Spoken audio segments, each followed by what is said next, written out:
Oh, he's having nightmares now.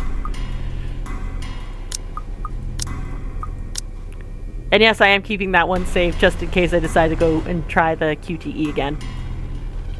Darkness blurs the edges of my vision. Black tendrils twist and coil around my limbs. Soft footfalls echo from the far distance, scurrying, scampering, moving in an odd rhythm with the sharp, piercing notes of her laughter. A scream threatens to burst, but my throat closes off. Ever so slowly, a chill seeps into every nerve in my body, washing away every sensation in me apart from one. There's only fear. Oh, fuck, that laugh made me jump. Once again, her laughter echoes, a sound both bitter and unforgiving.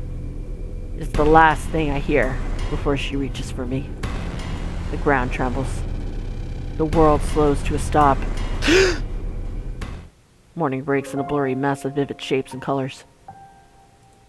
Oddly, there's no feeling of terror or confusion gripping me, despite the vague images that have driven me from sleep. Awareness kicks in shortly, though slow and sluggish, as I blink away the last remnants of unconsciousness from my eyes. The early morning light already streams from the open window when the memory sets in and the room finally comes into focus. Isabella's apartment. Pushing myself upright, my eyes wander idly towards her prone form. She's hunched over the coffee table, both her arms under her head, while she continues to rest. Then to the chaos of papers and folders we've left scattered over it, before sleep has claimed both of us. We've bunkered down here last night. After both our nerves have calmed down, mine for the most part, staying together was an unspoken invitation.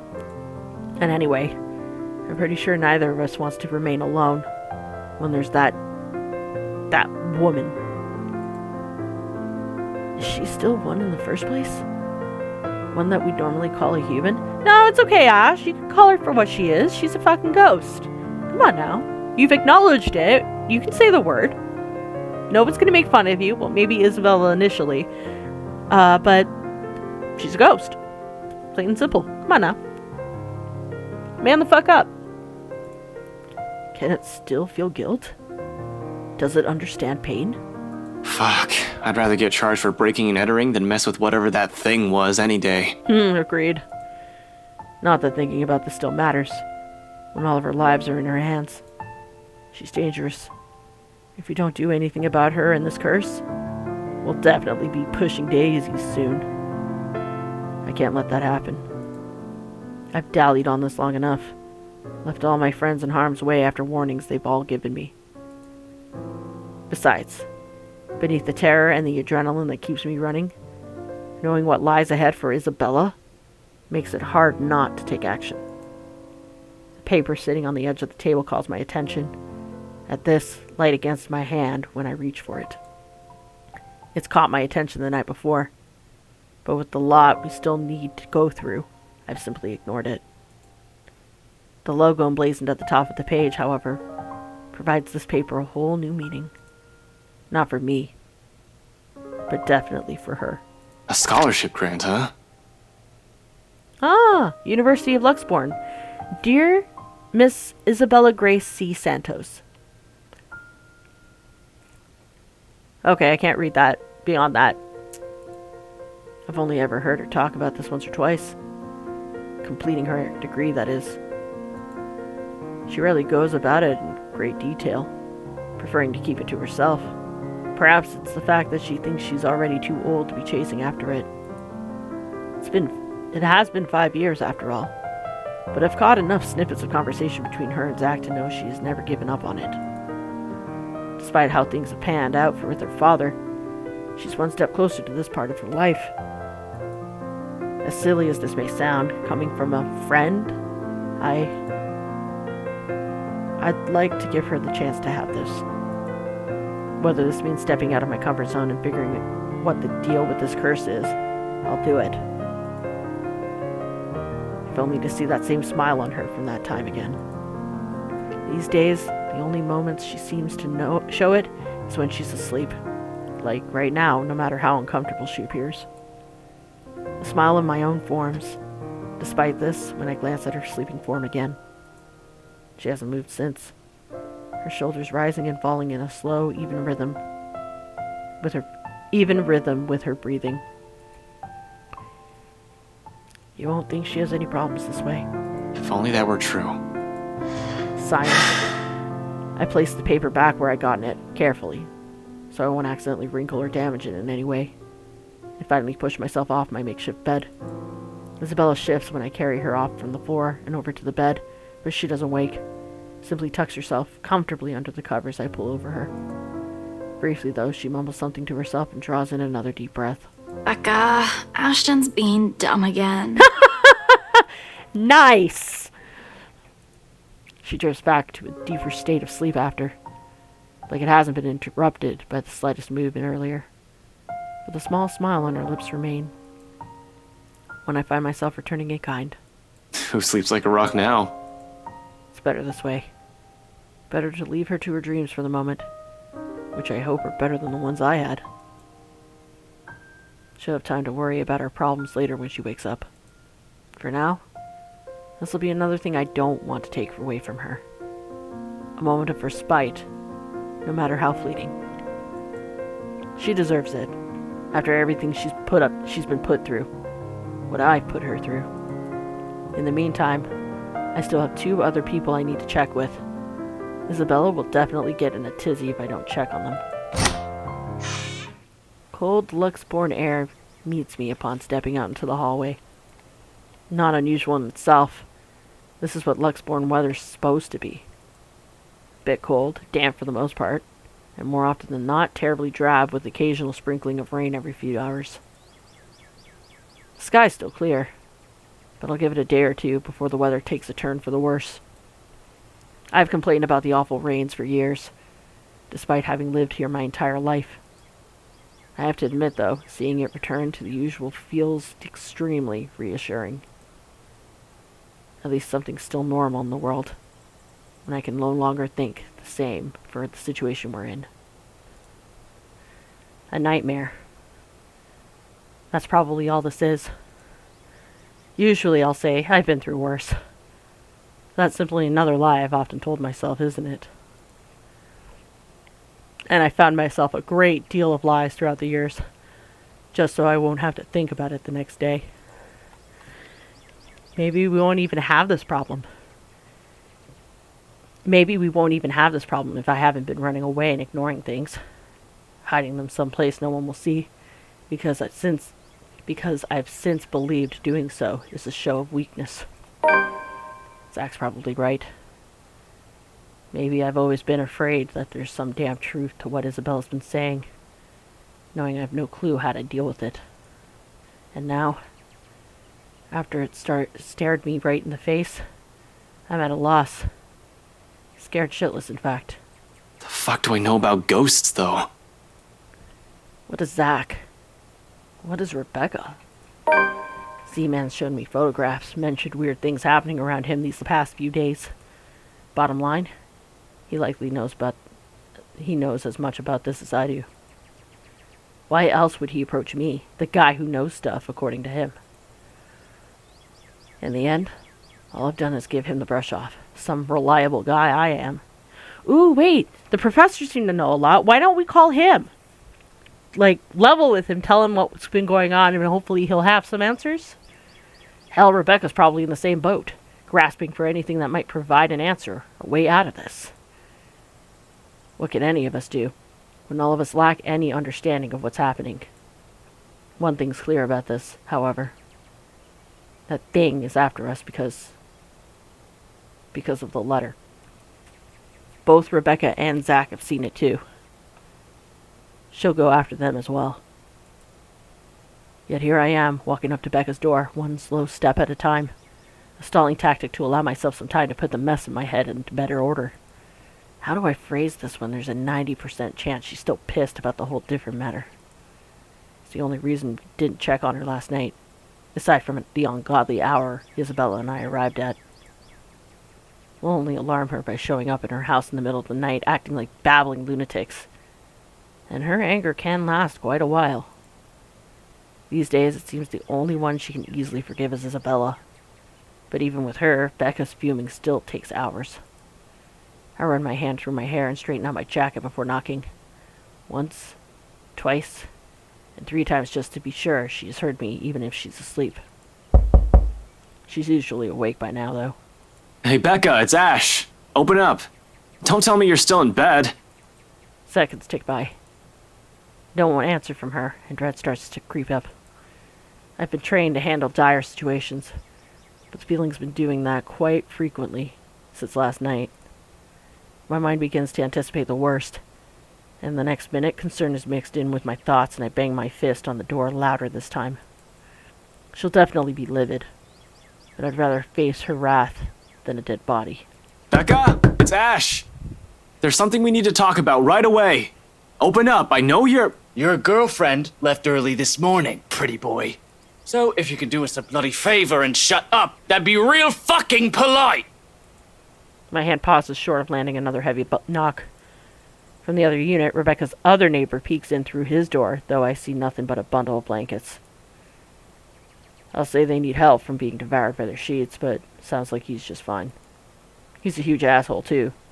Course of action, so people like him won't ruin your day. Act like the nicest person on the planet. He's done me wonders when I was a rookie patrolling the streets. No need to match his temper. Oh, did she say where she was going? I don't know. She said something about meeting someone or something, in case Filipina girl over there asks. Well, what am I, her keeper? You know, some people want to sleep in on a bloody Sunday, so keep it down. Just looking forward to this weekend. Thanks, you damn git. Well, there's no need to be an ass about it. I'll get out of your... He slams the door shut without warning, but not before muttering a string of very colorful words about me. Probably things I won't hear him inside the 4 walls of his apartment. Jerk. And at the end of it, a sigh. So Rebecca's not here. I must have missed her by an hour or so. But at least she's not alone. She should be safe. In theory. More so if the person she's meeting with is who I'm thinking. Nevertheless, still can't help but worry. It's an easy thing continuing down increasingly darker lines of thought. To act brashly. To find out where she is and go straight for there, without deliberating on my actions first. There's Zach to boot. Rebecca's not alone, but I can't say the same for the big guy. A simple phone call to the both of them should do the trick. It'll ease my nerves at any rate. It's better than rushing over to Zach's place and assuming Rebecca's whereabouts, and finding out they're not where I guess they should be. Assuming the worst will come next, which I'd rather avoid this early. Any other reason, I won't bother them, but an emergency begs for urgency. This is one. Right? Even if it isn't, anxiety from concern dulls judgment. Something I most certainly can't afford to lose at any given time. Especially right now.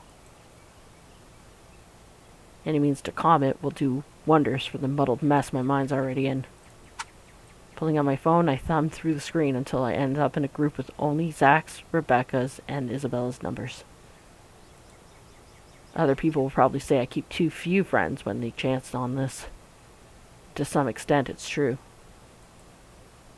I can easily name about 100 people I've been acquainted with through the years.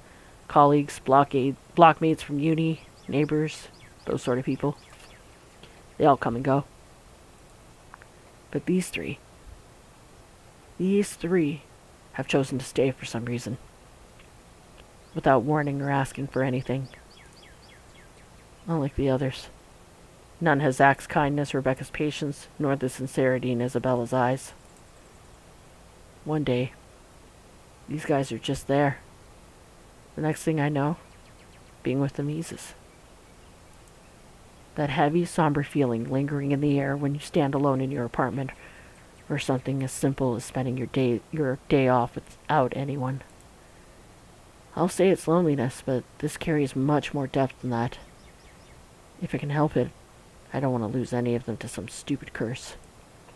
A phone call may be the least comforting thing at the moment. Honestly, I prefer being in the same room with them right now, but I'll take what I can get. Becca first. She'll get angry at me for worrying about her. She isn't some helpless damsel in distress, after all. She isn't the shy little girl I knew when we were children.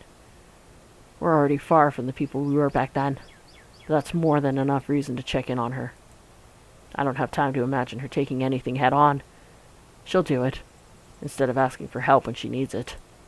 I don't care if she gets mad at me, if only to know that she's fine. A ring.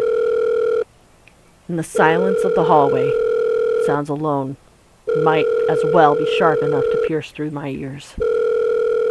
Another second passes. 2. 3. But when on the 9th ring it goes straight to her voicemail, a cold feeling instantly lodges in my stomach. Rebecca Gales here. You've reached my voicemail. Sorry if I can't get to you right now. Oh, and if this is Isabella, yes, you're free to reheat the food in my fridge. Otherwise, leave a message. Probably just busy, that's all. Though I still barely manage to keep my voice even when I speak. Hey, Becca, call me back when you're free. We need to talk. ASAP. Becca will be alright. Is alright. She's safe. She's with someone else. In the event that woman shows up, she'll have someone with her. Someone she'll be able to ask for help. She's safe. She can handle herself. Becca might have a fiery temper, but she knows when she's faced with something she can't handle herself. Rebecca will see my missed call, and she'll call me back. Though I don't express it enough, Rebecca is someone I consider important to me. She's been my friend for the longest. Anybody else would have been fed up with me and left. The girl stuck by me no matter how big of a jerk I'd been. There's Zach and Isabella too, of course. I'll always be thankful for having them around. The worst times before, however, Becca was with me. No one believes it when I say it, but I've surely had my awful moments as a bratty kid and as a horrible teen. Issues. I have too many of them to count, and refuse to deal with for a time. At least that's what Andrew likes to tell me. I tend to think nothing of it. It has mellowed down over the years, thanks to the professor, mostly. But at times, I do wonder if it still burdens me the way it did all those years ago. After all, I was terrible, especially around the time of my parents' separation. Looking back at it now, I had no reason to direct all of my frustrations towards everyone else. Well, I wasn't a kid who lashed out at anyone, preferring to keep it to myself and turn those negative feelings into more productive things. I've grown distance from a lot of people because of it. From my old friends back in my old school, and the neighbors I've hung out with before moving. A habit I've likely brought with me into adulthood. I was just so angry with everyone and everything. All I kept thinking about was myself, wondering why me? In retrospect, I was a selfish little bastard who thought the world revolved around me. That I shouldn't have been going through it. I believed my behavior was entitled, that I had the right. Tough times, but she stuck with me. Snapped me out of my little sulk, as she often phrased it, whenever she seized the chance to bring it up. She didn't tolerate my bullshit, but she didn't leave me alone either. If anything, the whole thing made her stick around. Her concern may have grown a bit overbearing as the years went by, but she's still an old friend, nevertheless. I owe her a lot. That won't change.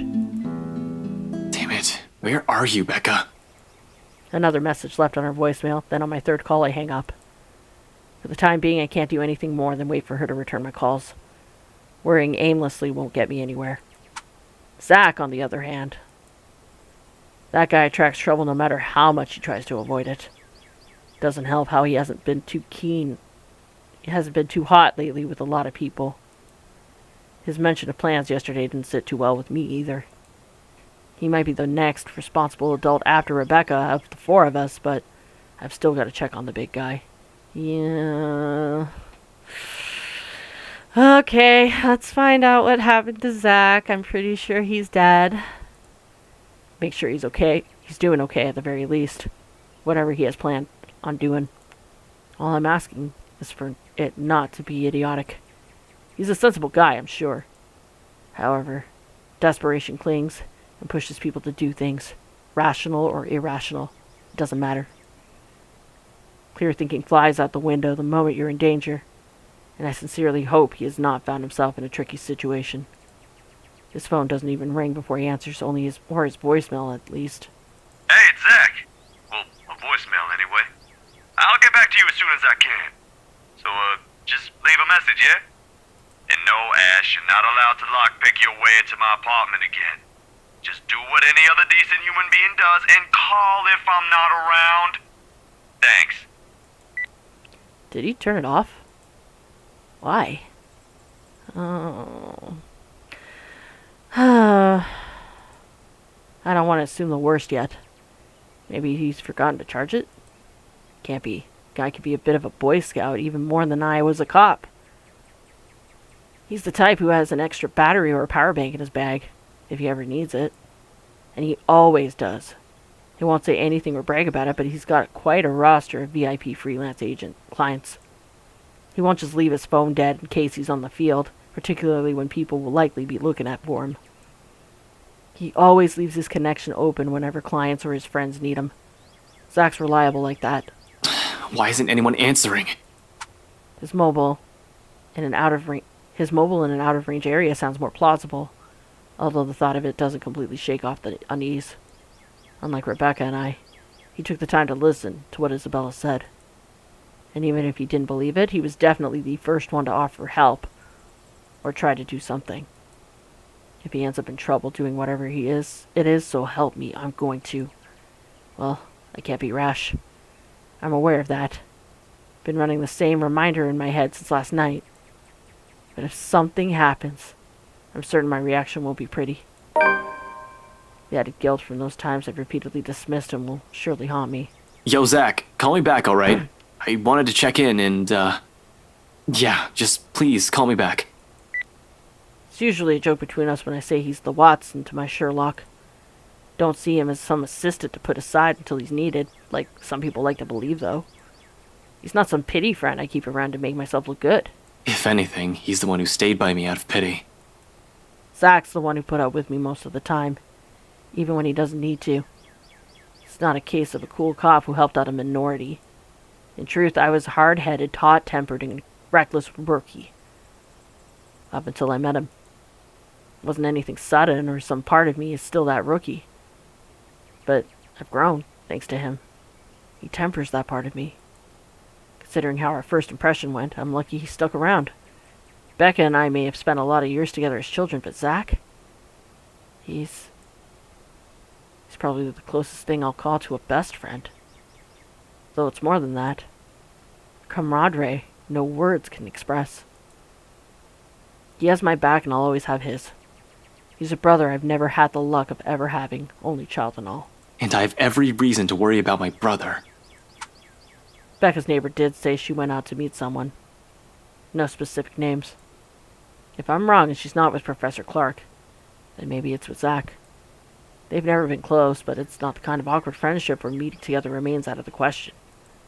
Regardless, I continued dialing for his number another 3 times like I've done with Rebecca's.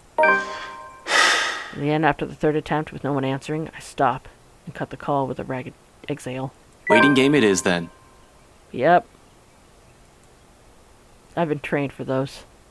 Hell, I'm used to them. Just not when it comes to the people I'm close to. Much as I keep reminding myself to maintain a level head, it's a whole different matter when it's someone you know. Personal feelings will likely get involved at some point. It's starting now, actually, with the anxious string coiling and uncoiling causing a racket inside my stomach. It annoys me that all I can do now is grit my teeth and trudge back to Isabella's apartment.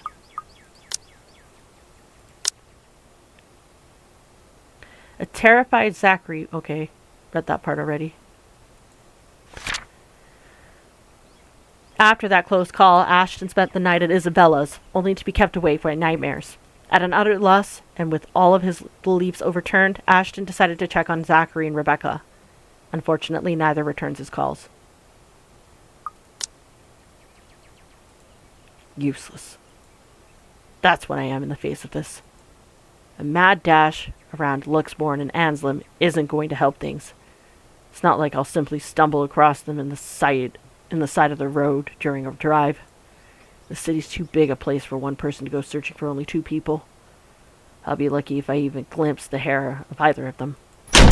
With one last frustrated glance towards the open skies, I slipped back into Isabella's apartment and slammed the door behind me. Might have already grown used to this, But the waiting will always, always be the hardest part. More so when it's the people you care about. Ash, did you really have to shut it like that? This is not the first time I've seen Isabella like this. Standing casually by her kitchenette, a ladle in hand, keeping an eye on whatever's stewing on the stove while humming a soft tune under her breath. 5 years ago, it has become a common sight after the three of them, including Zach and Rebecca, found a mutual interest in cooking. After that, whenever our schedules allow it, one of them will invite everyone to dinner or lunch instead of eating out. Rebecca prefers it that way, healthier, she claims. Zach's just too happy to be able to cook for everyone. Isabella, on the other hand, as long as there's food, she's happy. Me? I've been banned from the kitchen ever since the pressure cooker incident. Easier times. Good times. Right now, however, the scene brings an odd sense of normalcy. A strange fit with all the things going on around us. Not unwelcome, only bizarre, I suppose. Isabella doesn't follow up on her question earlier, but she does raise an eyebrow my way when I take too long to answer. For that, I only offer a casual shrug in response to the short answer. I've checked with Zach and Rebecca. I'm just waiting to hear back from them. I'll add in a quip or two for her, if the timing for a joke isn't off or doing so wouldn't be appropriate. I don't want to alarm her either. There's no reason to. Yet. Until I've received an answer from Rebecca or Zach, whichever comes first. Nevertheless, it's clear she has plenty of questions. It's right there in the subtle crease between her eyebrows and the inquisitive gleam in her eyes. Curious as she is, she decides against voicing all of her questions. Instead, she shifts her attention back to the stove and gestures vaguely with a hand to the couch's direction. Well, if we're going to wait for them, don't stand around there. It's getting distracting. You're just cooking. How am I distracting? I don't know. Something might explode again, maybe. Zach's kitchen ban for you is also in effect here, you know. Now shoo, go. Stop hovering. You'll ruin the food. I'll be done here soon. She leaves no room for an argument by swatting the ladle at me, and just like that, I've been kicked out of the kitchen. Left with nothing else to do, I drift back to her tiny living space and slump down on the couch. Closing my eyes, I allow the noise from the television to guide my thoughts. The ones I've been keeping at bay, freeing them from the cage I've built around them, so I won't have to think. One by one, they trickle back into my consciousness, each more frightening and unnerving than the other. So many things going on. So many things happening. The papers we've gotten from BRC don't provide any comfort either. Seriously? Is there even a point to those after last night? Well, asking those people do. If anything, this only proved there might be more copies of that dumb piece of paper. We have one here, but how many exactly is there out there? More importantly, how do we get out of this stupid mess? Ashton. Damn it. Haven't felt this kind of bone-weary exhaustion in years. I don't want to think what might happen next in case I miss something. Shit. Rebecca. Zach.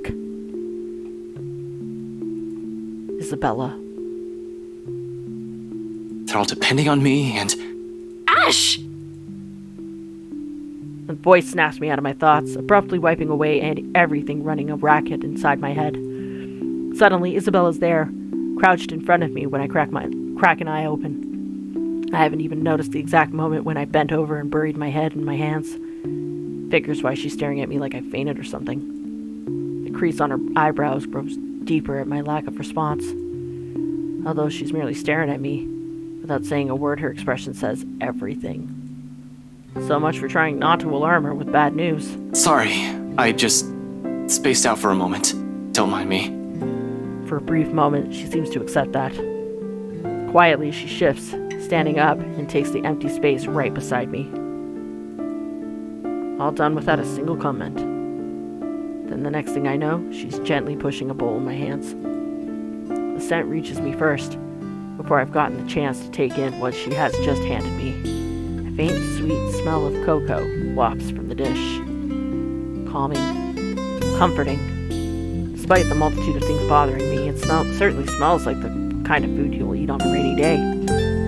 Though from the get-go, it doesn't look as appetizing. What is this even? Porridge? Why would you put chocolate in it? And milk drizzled on top? She tells me my tastes are weird, yet here she is handing me something equally as strange. In fact, she's already started digging into hers. I'm just not sure if the taste would be equally as appealing. Baffled, I glance her way. She offers no immediate answer, simply continues eating as if she hasn't done so in a week, with her focus solely on the television. She's not watching, however, just listening. As a background noise, the voices from it seem too cheerful. A welcome distraction, if anything. It's only after she's finished off half the bowl does she acknowledge the question in my eyes. With a sigh, she cradles the dish on her lap and looks down at it. Briefly, her lips part, then close. Hesitation, though I don't push her. There's a distant air on her, as if she's remembered something that warrants a poignant thought. Then she speaks at last. It's in a tone too careful, like she's still weighing her words, carefully considering the proper phrasing for it. Yet, sincerity underlines each syllable. Once they're out in the open. You should eat. Back at home, Mama would never let us leave the house if we hadn't eaten breakfast yet.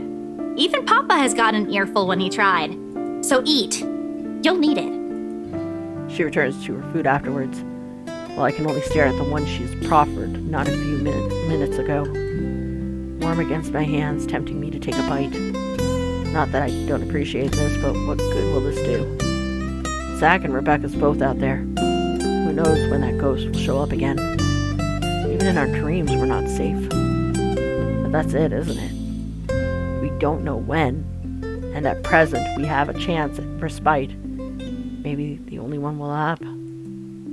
Even if it's as mundane as sharing food between us, quietly just sitting side by side, without exchanging any words.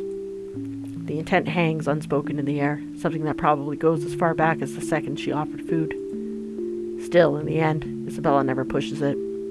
Rather, she lets her own silence convey her hope. Whether I'll allow myself that break, she leaves it up to me. We'll take the offer. She's already given us the food. Thank you. Yep, and that seemed to be the right answer. The words roll off my tongue, awkward and unfamiliar, far removed from those jests and quips we've shared. Yet she accepts this with a smile and nothing more. Regardless of everything left unsaid, the sight of it brings comfort. More so than any generous offer of food can give. Though we both lapse into silence after, as we finish our food, there's ease in it. In this?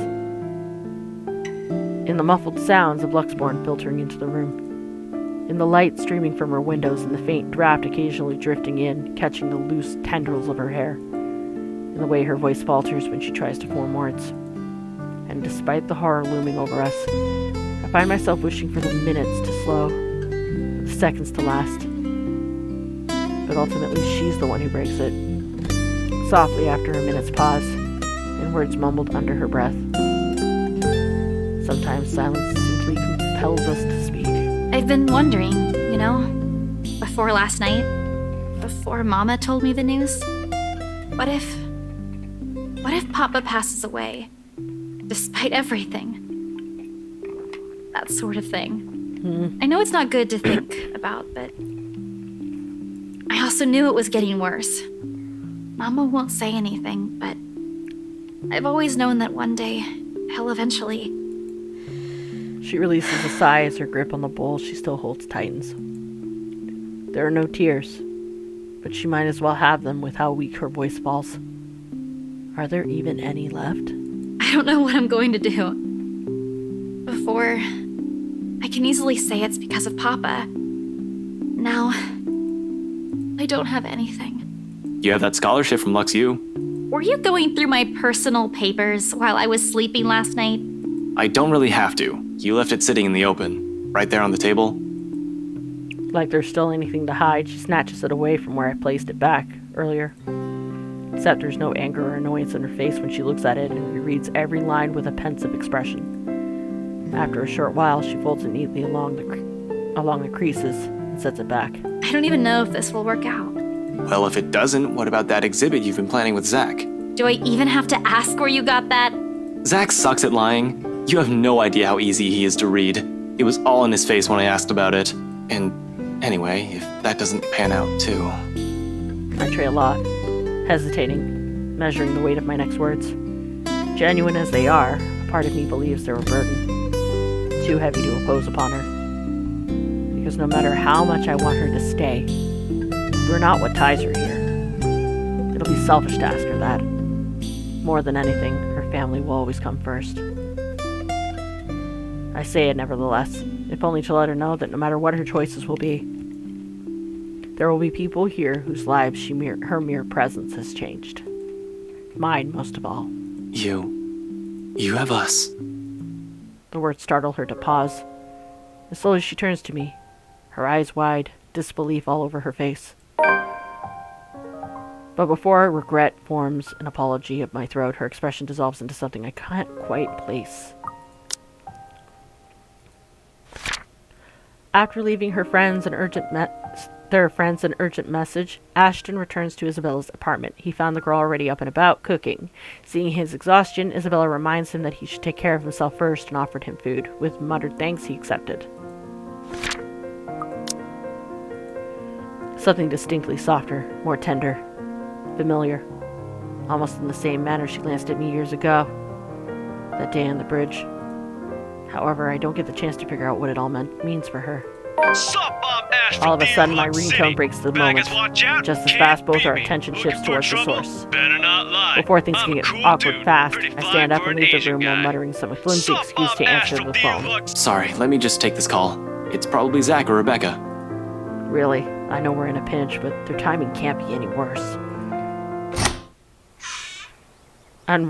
Unrelated frustrations aside, once I step out of the room and accept the call, the stone that has been stuck in my stomach simultaneously lodges itself up in my throat. The person on the other side of the line isn't who I'm expecting. Oh boy. Death notification? Frey, right?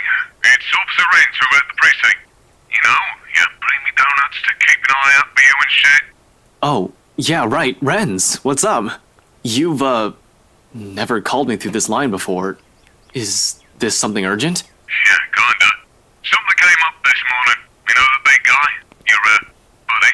The bloke Benjamin saw drop by here a few days ago? Big guy. Around 6 feet tall. Zach? I don't feel too good about this. Yeah, him. Zachary Steele, I think. What about him? He's been detained and... Wait, what? What do you mean he's been detained? They brought him in this morning. That's not what I asked. What are the charges? I don't know. Not my division. I'm not really supposed to be on the phone right now, but I thought you want to know. Anyway, I gotta go. If you want to see him, just drop by. Not sure how that'll work, though. The chief has a standing order not to let you into the precinct until Monday. Yeah. Thanks for the heads up. I'll bring you some coffee to go with those donuts, too, next time. The call ends with a click while I'm left here reeling, staring blankly at my phone. It's just my luck that in this exact moment, Isabella chooses to peek out from her apartment. Was that Zach? Is he gonna drop by? I have no idea how I look right now, but it must be far from anything pleasant. The curious expression on Isabella's face quickly melts away as soon as she chances a closer glance at me. What's wrong, Ash? I'm left with no other choice then. I tell her exactly as Officer Renz had said, and the more I spill, the more grim her countenance has become. Stay here. I'll go check on him. See what I can do. No, I'll go with you. Belle, I'm not going in there for a casual visit. Zach's in trouble and... I know, but he's not the kind of person who'd do something that'll land him in prison. There must be a mistake. Believe me, I'm on the same page as you, but... I want to see him, all right? And there it is again. That same sharp gleam that has been present in her eyes since yesterday. Little by little, I'm finding it difficult to say no to it. What other choice do I have? Still no word on Rebecca and Zach. Isabella probably doesn't want to be the one who ends up waiting for the news. I know exactly how that feels, so in the end, a nod's the simplistic response I can give. Just let me turn off everything. I'll be out in a few. Quickly, she disappears behind the door. From inside, the sound of her foot shuffles, a few locks clicking shut, and a television being turned off drifts off out the hallway.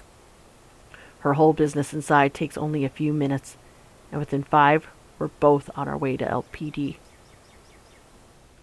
At least we know where Zach is now. That explains why he's not answering his phone. But what the hell did you do, Zach? He said he had a plan that might help, but if it got him into enough trouble to get himself in a cell, I don't think I like that plan of his. And hell yeah, I'm mad. I'm absolutely furious. It's just as Isabella said. I doubt Zach will get himself arrested because of an actual crime. But whatever stupid stunt he pulled to get there isn't any better. The only good thing today, so far, is the fact that the streets are nearly empty, so early on a Sunday morning. Very few pedestrians and virtually no other car on the road to get in the way of us rushing to the precinct. Within the speed limit, of course. A whirlwind of activity welcomes us as soon as we waltz into LPD HQ. Fellow officers running there, here and there, pushing around paperwork and answering calls. It's almost Halloween and troublemakers are about. Calls about pranks gone wrong make up most of it this time of year, along with the occasional altercation or missing dog. Some of the other officers who work with me look up from their desk and wave, though none of them moves to stop us like I'm expecting. Standing order my ass. Probably didn't last a whole day. Although I'd like to have a chat with them sooner or later about official matters, I'm not here for them just yet. Of course, it never hurts to see what they have for me. And the best person to ask for details in this precinct is the guy behind the booking window. He glances up at me once I approach, then immediately returns to his task, indifferent. Not that I need his full attention. As long as he talks, I'm good. Next to me, Isabella stands wordlessly, clearly uncomfortable, waiting in anticipation from how close she's sticking to me. But that's probably because she's been in the same position so many times in her life. Her drunkard brother, the eldest, a repeat offender. Most minor cases, but she had to be the one to bail him out every time, from what I've gathered. I can't imagine what's going on inside her head now that it has happened to a close friend. Hearing the way these guys talk about him must be worse. Hey, I heard there's a new guy in the holding cells. Not many here know Zach. If they've seen him, they don't pay much attention. I try to keep my word. My work and personal life as far away from each other as possible. Each one of them is quick to chat, gossip, be the one to talk about the new detainee and have everyone's attention. News flies fast, huh? They just brought him in this morning. Any info on him? Got his ass handed by some rich bloke's bodyguard. Or butler, whatever. When we got to the scene, he's already been strung up and ready for pickup. Hard to imagine how a guy like him could have been taken down. But the butler has this creepy air to him. I'd rather not ask.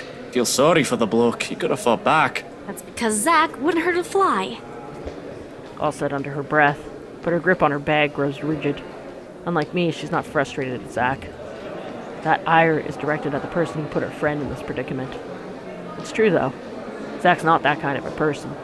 And knowing he might be in a bad state, whatever little anger I built for him on the way here dissolves into thin air. Has he been booked yet? No, still sleeping. Creepy butler probably hit him hard. Which is a good thing. If they slip up and forget him, we get him a writ of habeas corpus and take him out of there. Depending on what he's actually being charged with. But at the same time, it's bad. How long is he going to be unconscious? Your friend was caught on right property, and you better believe I'm not happy about this. Not one bit. Fuck, it's the chief. I want to say that there must be some sort of misunderstanding. Zach isn't the type to do such a thing, unless it was his plan all along. In that case, I couldn't just charge blindly into this without all the details, no matter how much I want to believe my friend's innocence. And Wright? Luke Wright? What on earth was Zach thinking? In any case, it doesn't look like the chief's happy, even if I don't protest and give him a salute. Not pleased at all, and is the fact that he grabs me and pulls me aside is any indication. If I were to describe his expression, he looks ready to kill me. I swear, Frey, if you're behind this, if you told Steele to stalk the Wrights because you were taken off the case, I'm not stupid enough to ignore chain of command and go against official orders. Give me some credit, Chief. And you better be sure you didn't. Luke Wright is coming here, and we both know he's trouble. I'd consider your friend lucky if he only gets charges put against him. Maybe if we can make sure he's in a good mood, he won't escalate the situation. Hell, maybe we'll have a bloody miracle and Steele only gets a slap on the wrist, but Lord knows it's unlikely with that man. You know him well, Chief. An observation, not an accusation. But it might as well be with how things panned out from the night of the housewarming party at the morning that follows. His wife's familiar with them too. Who's to say that friendship hasn't colored the investigation into Luke Wright? I don't want to accuse my superior, but damn it, he makes it difficult. Of course I'd do, shouldn't you? You've been looking into the guy for so long. I'd call you a bad detective if you can't even tell me whether he's right or left-handed. That's an easy one. He's left-handed, but he's been taught to use his right. You can tell when he picks something up with his left hand, but when he realizes that, he moves it to the right. Oh, that's interesting. Well, at least I don't have to question your ability. Anyway, if I were you, I'd either go and make myself scarce or sit down and shut up. Don't go aggravating people, basically. Because you have a knack for that at the worst of times. True, but I'd like to see my friend, though. As much as I hate to say it, he's right. It's better to keep my mouth shut and not make things worse for Zach. There's not much to do now, but hope for the best. They don't call for an investigation when it comes to petty felonies. Worst case scenario, he's looking at a fine worth 5,000 pounds and 6 months of jail. Best case scenario, he gets the charges bumped down to trespassing, a misdemeanor, and juvenile offense, and he'll be given probation but will be charged for restitution. At this point, those seem to be the most likely outcome. I don't see how he could have been framed for breaking and entering, unless he was taken into somebody's property against his will. Even in my head, that sounds unlikely. I don't know what you're talking about, sir. I think I'm a delight to be around. Tell that to my blood pressure pills. Anyway, let me handle him, alright? Right on cue. The moment Chief says that, you know who arrives. And like the arrogant show-off that he is, he makes sure his arrival is well noticed by everyone within the immediate vicinity. Behind me, Isabella gasps. She's no idea how much of a trash his previous client is. Now she's going to get a frontline view of it. The guy ignores the front desk even when Benjamin tries to greet him. He just blows past him, walks all high and mighty as if he owns the place. Meanwhile, that creepy butler of his trails behind him like a tamed dog on its leash. Doesn't help either that the other officers stop whatever it is they're doing and stare. Whether it's out of suspicion, curiosity, or judging by some of their starstruck looks. They should quit it, get back to work, and stop giving the man the attention he's obviously seeking. I'm here to report a crime.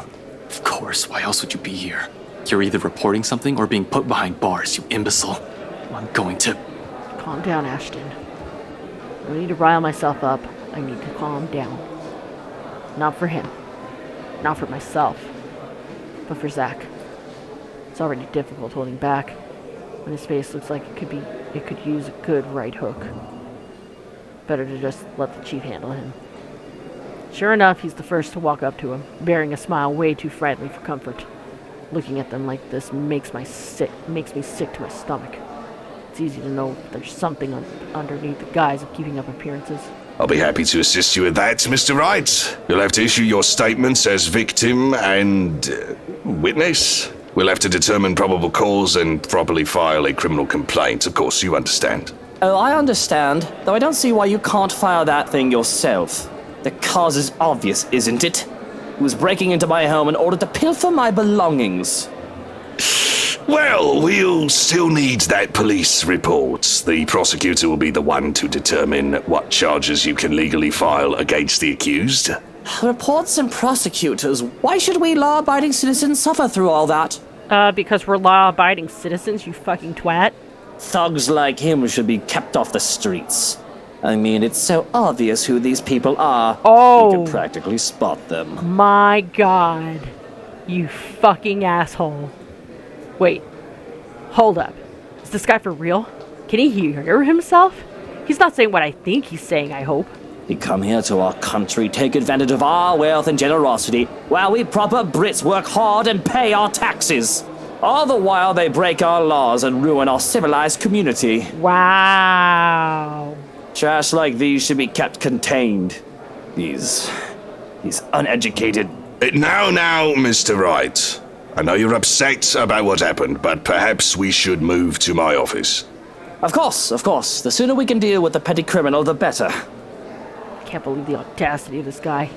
Did he really think himself better just because he was born rich? I swear they should just ship these peasants back to where they came from. Wow. They're all criminals. It can't be helped. It's in their genes. Despite myself, in spite of every restraint I've placed on me, upon hearing those words, I can't help but open my mouth. Chief's warning be damned. This is my friend he's fucking shitting on. They're all criminals? It's in their genes? Come here and say that to my face, you bastard! Ash, don't! I realize my mistake only after her whispered plea reaches my ears. Isabella's fingers dig deep through the fabric of my jacket as she tries to hold me back. True, I shouldn't have put myself out on the spotlight like that. But this fucking guy. Oh, and who is this loud young man? He glances at me like I'm a flea, a pest. But it's more disgusting how fast his expression changes once he spots Isabella behind me. Recognition flashes in his eyes the moment his attention turns to her. I do recognize little Lily over there, though. Hello, long time no see. Is Pipsqueak your friend? Yes, sir. I'm sorry. He didn't... Don't apologize to him! He doesn't deserve it! I can't believe you're all just listening to his shit! You have to calm down, Ash. Should have kept my mouth shut. Frey, stand down! I'm so sorry, Mr. Wright. Luke, you have to excuse him. He's under a lot of stress. Just got removed from a case and the man is an acquaintance, you see. But I'm not taking any of my words back, because he is an utter bastard. From the way he stares at Isabella to what he's done to Zach, it all reeks of the rot that is Luke fucking Wright. Even after so many years, nothing's changed. He's still the same slimeball who does everything to get what he wants. The thief is a friend of a cop? Now that is the start of a joke if I've ever heard one. A thief and a cop walk into a bar. He's not a thief! And yet we found him trespassing on my property. There are eyewitnesses, and his grubby prints are probably all over my pristine walls as he was breaking in. Face the facts, little policeman. We've made the wrong sorts of friends. He's not a criminal! And that is the truth. But with the way everyone's looking at me right now, this must have been how Isabella felt when we won't believe her about the letter. Just the thought of that leaves a bitter taste in my mouth. And here she is, caught in the middle of this fight I've started. Isabella, tell him! You know Zach. He's not the kind of person to do this shit! Ash, we both know that. But yelling at him won't help Zach at all. Please. Calm yourself, Frey! Unless you want me to throw you in a cell myself. I understand you're upset that your friend is locked up, but the law is the law. And he says that because he feels like the law's on his side. And don't you worry, I won't be pressing charges against you. I don't know what charge, but I'm sure I can think of something if I need to. Do put a leash on your boyfriend, Lily. He might hurt himself. Being that angry can't be that good for his health. I'm livid.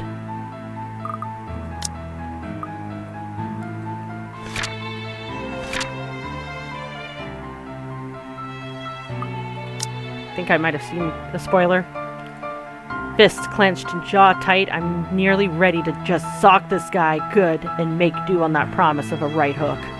My frustration about it all must have shown because not only now do I realize that aside from Isabella, the other officers have also jumped in to hold me back all this time. They don't even let me go. Not until I put a good distance between me and scumbag. And it's awkward going on from here. The precinct is quiet, though the usual hustle and bustle of activity stayed. Everybody is making a concerted effort to shut their mouths about the whole scene. I wish they made the same effort to keep themselves from staring at me, though. They all want to talk about what just happened. But at the same time, they don't want to acknowledge that it did happen, and refuse to even make eye contact with me. All of it changes in the next second, though. It doesn't even register to me until it's already happened. Before I have the chance to leave, ready to march out of the precinct still angry and frustrated, all of a sudden Isabella, who's been standing close to me not a second ago, grabs a half-full glass of water off one of the officers' tables and dumps the entirety of its contents on scumbag. And the expression on her? It's nothing short of seething. You bloody... It's been a pleasure doing business with you, sir. Okay, now I can read the damn thing. Because I spoiled that. I apologize, guys. An LPD officer informed Ashton of Zachary's detention. Immediately, he rushed to the precinct with Isabella, where they met Luke Wright, there to file the charges against Zach. When the detective confronted him, he was immediately ordered to stand down. Isabella, however... Afterwards, she slams the drinking glass down on the table with a loud thud. With the whole precinct this still, the sound it creates echoes thickly along the walls, almost deafeningly. In the face of her temper, nobody dares move. But she doesn't give me time to relish the disbelief on Wright's face. She marches towards me soon after, and before I can even say anything, she grabs me by the wrist and drags me out of the precinct. Honestly, I've never seen something so satisfying in my life. I might as well be grinning from ear to ear, if I weren't feeling so pissed at a lot of things right now. Still would have loved to sock the bastard myself. A few minutes later, finds the two of us sitting in a mutual silence inside of my car. With the two of us in a mood, thanks to one specific scumbag, it's better to keep our own opinions to ourselves, lest we lash out at each other. Let it melt away on its own. How long until then? Can't tell. Zach's still in lockup, and I wasn't able to do a damn thing past getting angry and almost socking the living daylights out of the scumbag. Really, I just want to hit something, damn it. I almost envy Isabella for having the guts to throw water at him. But as amazing as it is to watch, she still shouldn't have done it. This is Wright we're talking about. No matter how much he hits on any woman he sees on the street, the moment you piss him off, you better watch your back. It might have just been water, but she'll be living in the same city as him. Who knows when they'll meet again. He's just bunked up over at Aslam. I shudder to think how he can easily make her life hell with just a flick of his finger. It doesn't help that the thought of that alone adds a whole new level of irritation atop the disappointment, anger, and outrage. And in my frustration, I slam a hard fist down the steering wheel. Oddly, it's what finally piques a reaction from her. You know what? You would have ended up in an even bigger problem if you did hit him. You threw water at him. It won't leave a mark, though. He'll live. The only thing I ruined is his expensive suit. Technically, throwing water at him is still considered assault. Still the same thing. Yep. And you acting like this isn't helping Zach at all. Really, blame is the last thing I want to hear right now, especially with the stunt she pulled. She means well, but anger clouds a lot of things. Sometimes. I just can't help but sprinkle my own answers with the same heat. I know, damn it. I know, damn it! Yep. Keeps climbing. Somehow, admitting that out loud feels like a release in itself. As if a dam has been opened. Every pent-up frustration spills from my mouth before stopping myself occurs to me. Seriously, it's one bad thing after another. First, I get kicked off my own case, now Zach's in jail, and still no word from Rebecca. To top it all off, there's a ghost, a damn ghost of all bloody things, going after us. Everything's such a clusterfuck. That any morning, she gives my forehead a hard flick. The pain's fleeting, but enough to stop my tirade. She appears completely unamused when I glance at her. There's no trace of anger in her eyes, though. Even lacks the sharpness Rebecca has when scolding someone. Hers are softer, but doesn't fail to nail the disappointed mother look. All at once, regret replaces the annoyance. You don't have to act so pissy all the time, you know? Well, she's right about that, at least. Not everything's gonna go your way. That's something you'll have to live with. That's just how it is. Easy to say, but the moment everything goes south. Well, that's why we're here, right? It doesn't always have to be just you. You'll miss a lot of things in life, the good things, if you keep thinking like that. If my mama were here, you'd get a scolding. She throws a quick smile my way and turns her attention back to the window. Her gesture leaves no room for an argument. For some introspection, plenty. The whole thing did serve to help clear my head. And just like that, somehow, everything doesn't look so bleak anymore. Isabella's always had that effect on people. Gratitude and apology almost form on my lips. Sup, I'm Ash from Still before the words even fall, my phone rings, effectively cutting through the conversation. A quick glance at the caller ID shows Rebecca's name blinking on the screen. Beside me, Isabella stares, waiting. It's Becca. I'll tell her to meet us at Salem Well as soon as she can. Excuse me. Without another word, I slip out of the car and answer the phone. However, the tone she assumes isn't what I'm hoping to hear. Ashton, are you there? Ragged, a bit out of breath. There's a tinge of urgency in it. Listening to her from my side of the line makes it seem like she's just run a marathon prior to this call. Becca, where? I got your message. What happened? Nothing. Well, Zach's in a bit of a tight spot right now.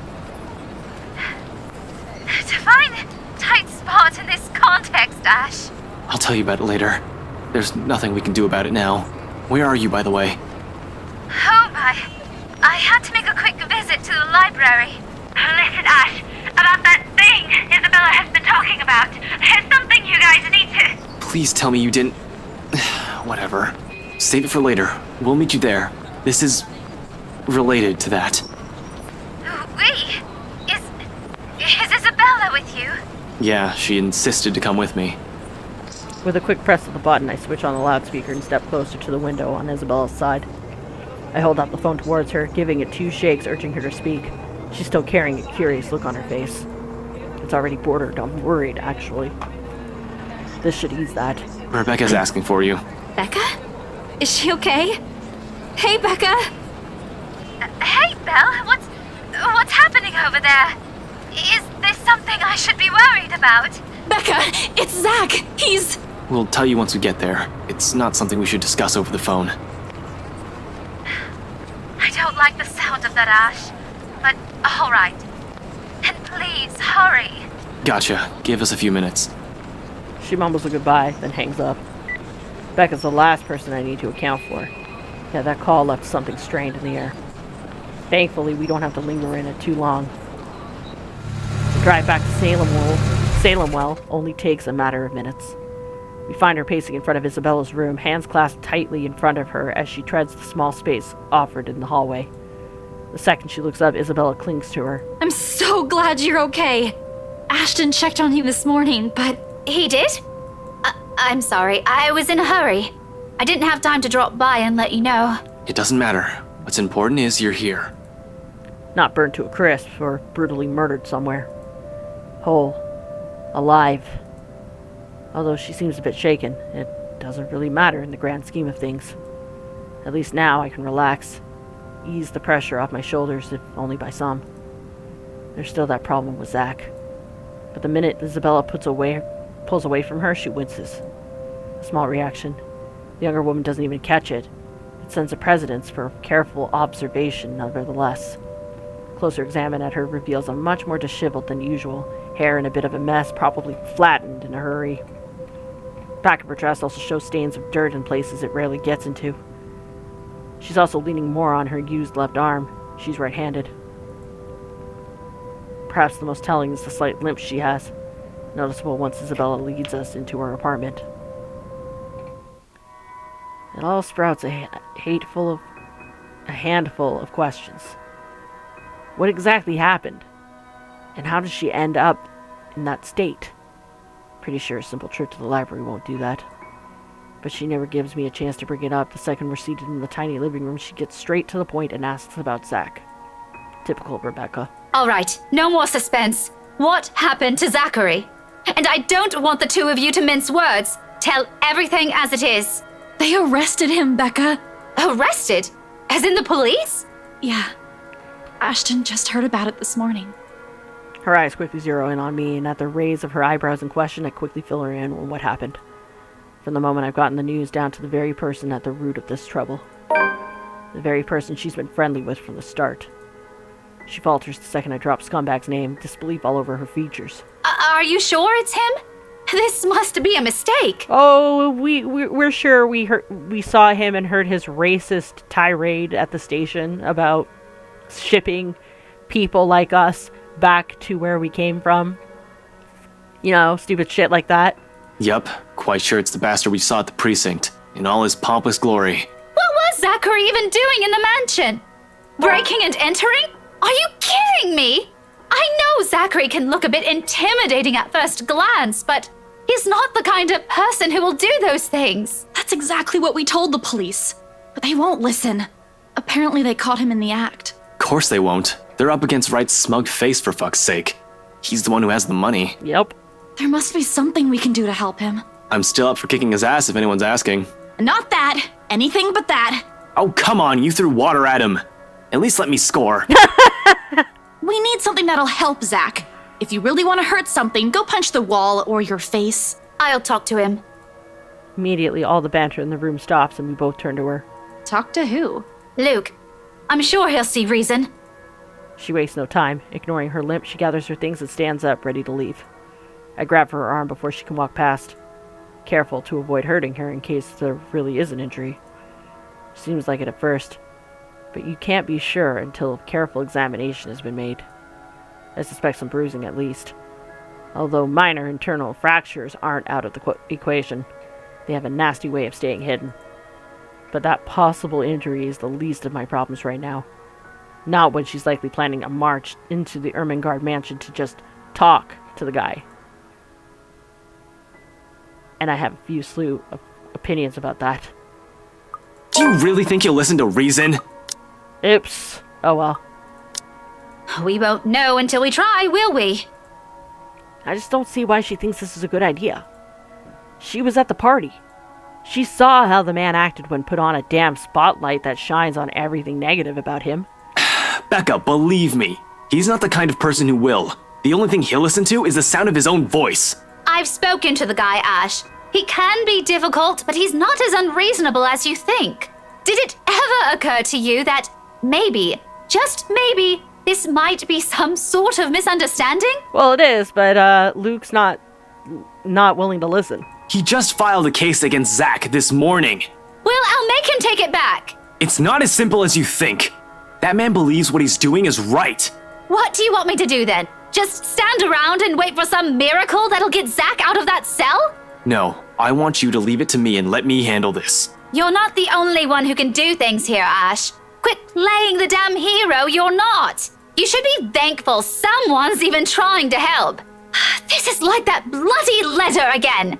You kept ignoring people's warnings, and now that we're probably in deep shite, you're taking it all on yourself. Why can't you be glad that people are trying to help you out? How? By running blindly into things? All I want is for you to be careful. I know what I'm getting into, Ashton. That arm injury and the limp tell a completely different story. Want to talk to us about that? Please tell me you did not just do something dangerous today. It was just a trip to the library. Besides, she caught me off guard. What, did you think I went looking for her with a book in hand? I'm not stupid, Ash. And I'm not just going to stand around while my friend's in jail. I won't let that bloody ghost do whatever she wants to us either. If you can't accept that, feel free to stay the way you are. She pauses, anger briefly subsiding. Then quietly. You're lucky no one has died yet. You're the one who kept brushing all of this cursed thing off. In fact, you're the one who dismissed Isabella first. That last one feels like a slap in the face, really.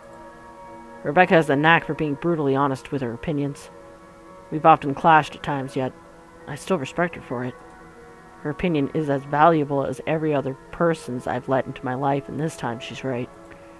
I've made a huge mistake. But damn it, I'm trying. And you didn't? Back at the movie house, you were agreeing with me. Becca, Ash, that's enough! Please. It's not his fault. Not anyone's. Everyone's still safe. Alive. We can still get Zach out. It's not too late. According to his ending, it is. There's other stuff we should be focusing on. So please, just stop. Both of you. She still should have ran. That woman's not something she can hit with a book. Same thing goes with Wright. She was kind of cornered, so she really had no choice. And by she, I mean me. Believe me, Ashton, I did. Then a bloody cart came out of nowhere. Do you have any idea how painful being hit with one is? But you know what? If it weren't for a damn book, you wouldn't be yelling at me right now. Very true. I would be dead. And considering the fact that you went for the door and not the stairs. A sobering silence descends on the room. Instantly, both our anger have been tempered as the gravity of that one word hits the three of us. Dead. Another close call. Another person, another would've. Another one we've narrowly avoided. How long can we keep this up? We're bound to break at one point. No normal human being with a sane mind can last like this. It's a miracle Isabella hasn't cracked yet. After all, she was the one who found the letter. I've expected her to have caved in by now, yet her voice, calm and composed in the face of this, is what cuts through the thick air. I'll go get a cold compress for that arm. You guys take a seat first. Ashton and I, we have a lot of things to talk about. But no more fighting, okay? If one of you starts another round of it, I'm going to drag the two of you out. By your ears. That marks the end of it. At least for the time being. And as soon as Isabella returns and hands Rebecca that cold compress she promises, we get straight down to business. Surprisingly easy considering the rigid air in the room. Okay. To Ashton and Isabella's relief, Rebecca later called back. They found her at Samuel looking worse for wear, but upon learning of Zachary's situation, she decided to confront Luke Wright, an idea Ashton vehemently opposed. Fortunately, before it brewed into a fight, Isabella stepped in. Although there's some tense fumbling for words at first, the whole conversation gained steam once they found last night at BRC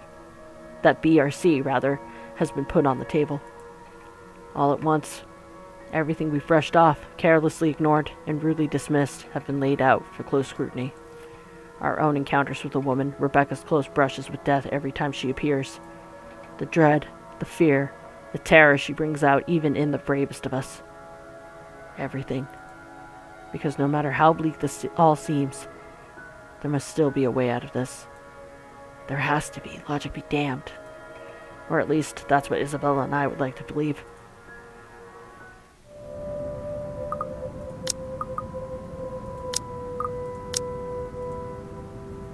Yet even as the cold morning light shifts to the warm hues of late afternoon, and eventually night, none of this still makes a fucking damn sense.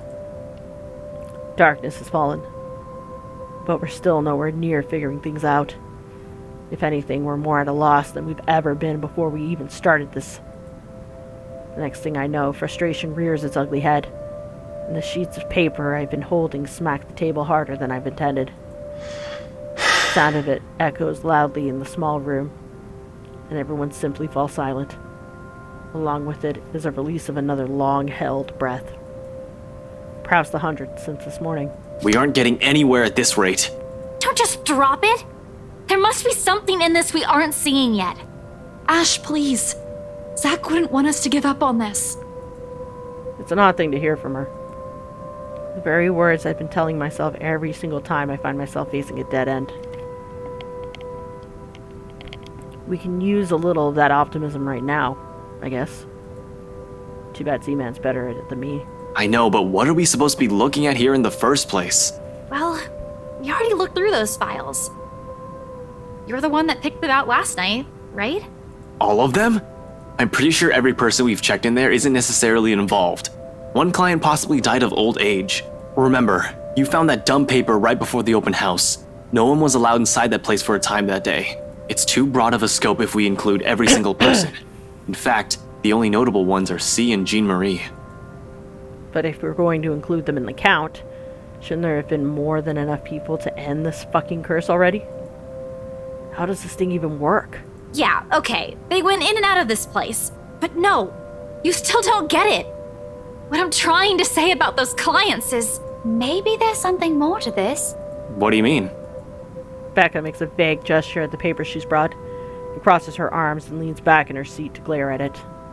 The way she's staring at it, you'd think she wants to set the entire stack on fire. Apparently, there was some stuff that people haven't been telling us. You mean our own teachers have been lying to us all this time? Hey, now don't blame us. Blame the bloody books they wrote. Quietly, Isabella reaches for one of the papers Rebecca has brought with her and carefully inspects the words printed on the page. A copy of an old newsprint from even before the city's been founded. Her eyes narrow with each line it passes, but lingers at the illustration of the noblewoman's servant. Why do they have to keep this in the restricted section? Rebecca merely shrugs at her inquiry, but her own annoyance seeps through her answer. How should I know? I wasn't even aware we have archives that go as far back as this. This is before the city was even founded. As a matter of fact, if it weren't for Andrew's help, I wouldn't have gotten my hands on any of it. Maybe they didn't think it would be important to talk about it. After all, this is more Anselm's than ours. That or some old bugger's hiding something. Why else would these tell a completely different story? Revising what's written seems a useless endeavor on its own when you've nothing to gain from it. Thanks to those, we're also missing a lot of things here. There's still a gap. A huge one. Even with the information we currently have right now, it still feels like there's something we've overlooked. All we have to go with is the mansion, the letter, and all the stuff selfish people have been keeping from the public. But what else? At present, everything seems to point to where this all started. The Ermengarde Mansion. Will bringing the letter back either fix everything? Fuck. How do I? The mansion's a private property now. Can't just waltz in there. I'd rather die before I even think of begging Wright to let me in and investigate the place. After what he did to Zach, not gonna happen over my dead body. One thing's very clear about those last 2 days, however. We're not safe anywhere, and I have to act fast if I want to keep my friends alive. We can't keep running away. Sooner or later, she'll get us. Damn it, I hope Zach's safe where they're keeping him. There are guards stationed at the holding cells 24/7, but you can't be sure. This is a ghost we're up against. Before anything happens, I have to put an end to this. Sighing, I stand up and stretch out the kinks in my back after several hours of sitting. We've been at this for too long. A break's needed. Time to let everything sink in, or else we'll all burn out. I know I will, and it's another thing I cannot let happen when they're all counting on me like this. Albeit unspoken, it's in their eyes as they look up at me, waiting. We've been at this since morning. We should take a break for a few. Oh boy. The rest of it never makes it out of my mouth as something heavy and grating sounds from the far end of the room. A harsh, booming noise running through the eardrums of everyone in the room. All at once, the two of them are on their feet, while I quickly palm for my gun on the table. However, before I can pull it out and remove the safety, the whole racket stops. Stillness descends in the room, and amidst the sudden hush, the three of us exchange anxious glances. So much for a break. Ashton, that might be... Gather everything. No questions asked. They waste no time getting to work, piling up the documents we've been reading through. Even Isabella is unusually silent as she gathers everything in her arms, her own movements sharp and precise, a deep furrow in her brow. There's fear, but something hardened and urgent overshadows it. But the moment doesn't last. Before we can even finish, another noise ups the tension already gripping the place. Suddenly the lights go out and the wardrobe at the end of the room rattles, as if something inside begs for its freedom. Cautiously, eyes glued to it, I take a step forward and release the lock from the gun. I'm no trigger-happy person. I'm not even sure if this will work on a ghost. But right now, its smooth surface against my palm, with the trigger on my finger, provides the closest thing I have to remove as I approach the closet. Ashton, what are you doing? We have everything. We should just... Worried as they both are, they immediately stop at the sight raised in my hand. But the edge is there, while we all huddle in the space between the door and the window. In case this goes south wherever I find inside, they have enough time and space to run from their position. In 2 deep breaths, across the room, and stood in front of the closet. Whatever's inside has yet to stop thrashing. Instead, it's now moved to banging at the door louder and louder the longer I dally. Another shallow breath. Glance at my companions. A nod. Something creaks. And in the next moment, I'm grasping at the handles of the swinging door wide open to reveal nothing. Right away, I part the clothes hanging on it, and still nothing. No ghost, no woman, not a single trace of whoever's inside. Confused, I glance back at Rebecca and Isabella, only to see them mirroring the same expression on my face.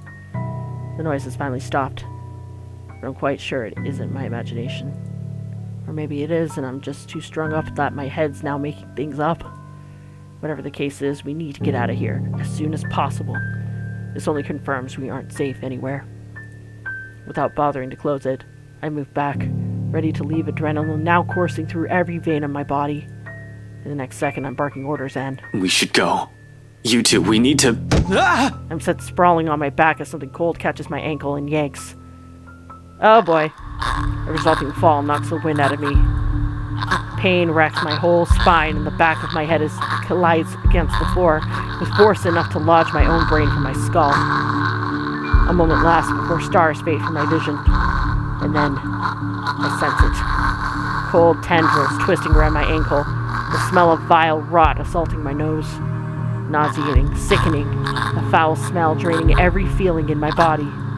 The moment her horrid laughter, still as unpleasant and vicious as the last time I've heard it, reaches my ears, my eyes snap open.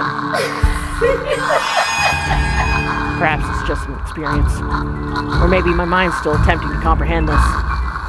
Regardless, the minute my eyes land on her, the whole of my body freezes, the gun in my hand turns useless as my grip on it slackens. It's in the manner her gaze bores on me, I'll say. The look of utter hatred and malice. I've seen it loads of times. From suspects, mostly murderers who never regretted their actions despite being caught. This is the face of someone you can no longer reason with. And I know the moment she laughs again and starts dragging me towards her, it's already going to be the... Ashton! Snap out of it! No. I can't die here. Not yet. The haze fades from my mind and instinct kicks in then and there. Everyone out! Get out! Get out of here! With one powerful tug, I yank my foot out of her grip and scramble back to my feet, ignoring the piercing wail she fills the room with. Within the span of seconds, I'm gunning for the door, grabbing the wrist of the first person to catch my hand can reach, leading the two of them out. Into the hallway, down the flight of steps, and right inside of my car. I waste no time pouring on the gas pedal the second the last person closes the door behind them, and in a short while I'm driving us out of Salem Well. I don't even entertain the thought of winding down just yet, even as the last of the woman's painful cries fades into the night.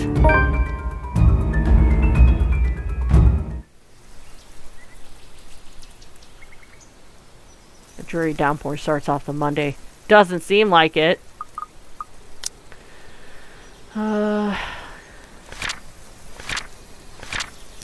With the help of his remaining friends, Ashton tried to find a way to free themselves of the curse, piecing together what they currently know, to no avail. Exhausted, he excused himself for some fresh air, but not before a ruckus coming from Isabella's closet broke the silence of the room. Although it doesn't last for more than an hour, the dark clouds lift just after the sun peeks over the horizon. Okay, now it's sunny again. Brief as it is, the rain has significantly dampened the park's usual cheery vibe. Mornings like this often mark the start of another bad week. An arrest gone wrong, another investigation leading to a dead end, or some truly fucked up shit being called in. Like that one time I was dispatched to a scene where a guy gouged his own eyeballs out and almost ate it. I was a few chews away from swallowing it, in fact. Lost my dinner that day. Fun times. Of course, I doubt anything can top getting cursed by a damn chain letter of all things. This is the sort of stupid thing people pass along as a prank through emails and text messages, for fuck's sake. A ghost chasing after you just puts the icing on the cake. So far, all we've done is run, snoop about, read stuff, and run again. It frustrates me to no end how we're still no closer to an answer. Even my car reflects the state of my mind is in. Photocopies of documents litter every available space. Scattered all over the place, spilling from the passenger side and into the back seat, making an entire mess out of what little space there is. Not that I'm any better. My last shower was 24 hours ago. I haven't slept at all, and my last meal was that chocolate porridge thing Isabella offered.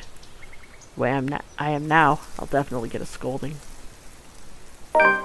Rebecca will definitely give me an earful and tell me to take care of myself better. Saying I'm killing myself on the job. I can already hear Isabella complaining how dark the bags under my eyes are getting, and about how I reek and how I need to shower pronto. I can rest easy when this is all over. It's not that I can't feel the pang of hunger. With that woman chasing after you, it's difficult not to feel anything other than horror. The rush of adrenaline coursing through my veins in my desperation to survive. In fact, I can still sense the ghost of her touch from last night. Her bony digits wound tightly around my ankles, and that horrid smell she has on her as she pulls me closer. The memory is enough to send a shiver up my spine and make me antsy. Perhaps the only thing comforting about this is the sight of my gun nearby. From my dashboard, sunlight glints off Ophelia's surface. Oh my god, he named the gun too, really? Normally I keep it hidden in a compartment. Luxborn police regulations only allow authorized people to carry firearms, and even those are limited. I do have that authorization. But I never really saw the need for its use, and the standard issue tasers are more than good enough to incapacitate anyone. If not, I can always throw them on their back. Those judo lessons Dad forced me to get as a kid has its uses too. On a ghost, though, all of those will probably yield the same result. They're all useless. Might as well use a stick. However, it's the feeling of ease that I'm after, and what little of it I can gather from it. The awareness that I, at least, have something to protect myself with, in case things go wrong. That I can still protect the people who are still depending on me, despite the missteps I've taken. Doesn't take the edge off, though. The feeling that your whole body's been stained far beyond its capacity. Frankly, I'm already running out of steam. The only thing pushing me right now is knowing someone's still depending on me. The stretch is still in order, though. I've been sitting here since last night. Soon, I step out from my car, closing it behind me with a thud as I take in my surroundings. The rain did wonders. The morning air feels crisper and cooler than it has ever been in days. For once, the weather seems to be taking a turn for the normal. Luxborn's normal. In the distance, beyond the buildings lining the horizon, dark clouds are blowing in. A storm might be due this evening, give or take. Shame for the people looking forward to Halloween night. I'm just not sure whether this is something I can look forward to as well. Still, I bask in the change it brings. Inhale, exhale, breathing in, taking in the peace, as if it'll be my last. But as with all of the good things, the quiet shortly comes to an end. Not necessarily a bad thing. Chatter reaches my ears first, halting my movements. Sure enough, when I glance up, I find them, Rebecca and Isabella, just as they've entered the park grounds, bags of convenience store food in hand. After last night's flight from Salemwell, we elected to stay the night here, unsure if our own homes will still be safe. Normally, we'd all be adverse to the idea of spending the night outside like this, but panic and distress has tainted that decision. It's not like any of us has gotten an ounce of sleep anyway. On the off chance one of us did, it only lasted but a second, or it's a fitful one.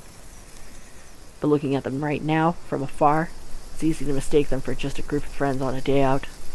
Isabella's gesturing wildly with her arms as she talks, something funny or amusing probably, because it's soon followed by Rebecca's giggles. Their voices fill the atmosphere with light air, temporarily easing off the disheartening mood. It's easy to pretend we're not knee-deep in a life-and-death situation the way they're acting now. Easy to forget one of us is being framed for a crime he likely didn't commit. If anything, it's only their appearance that betrays that mask. Slightly disheveled, bags under their eyes, an exhausted curve in their shoulders, and dragging footsteps. But the closer they get, the more obvious these signs are to the naked eye. Rebecca passes an energy drink my way the moment the distance allows it. Isabella hands me the other bag she's holding before seating herself on the edge of the fountain. The scent of warm food immediately wafts from the bag when I open it, carried further by a passing breeze. Whatever sweet sauce they drizzled over this pork wannabe, it smells heavenly. Hell, even the sorry-looking vegetables seem appetizing. Despite myself not even checking exactly what this is, hunger swiftly takes over every rational thought. I dig in without waiting for them to start. Both of them appear to be of the same mind, too. Soon enough, they also start with theirs. No casual talk while we fill our empty stomachs. Exhausted as we all are, food is something we can't forego. Starvation dulls the thinking, weakens the body. If we are to survive this, we're going to have to take care of ourselves first. It's one thing Zach will likely remind me if he was here. In a matter of minutes, we're done, and dumping the empty cartons on a nearby waste bin. Along with it is the shift in the mood. Back to dismal. Back to the problem at hand. The comfortable atmosphere from minutes ago was nice while it lasted. Admittedly, I've missed these kind of moments between us. We never had the chance, always busy in some project or work. The things we've taken for granted, now we're realizing how valuable they are. With one of us gone, stuck in a jail cell, the world has an awful sense of humor.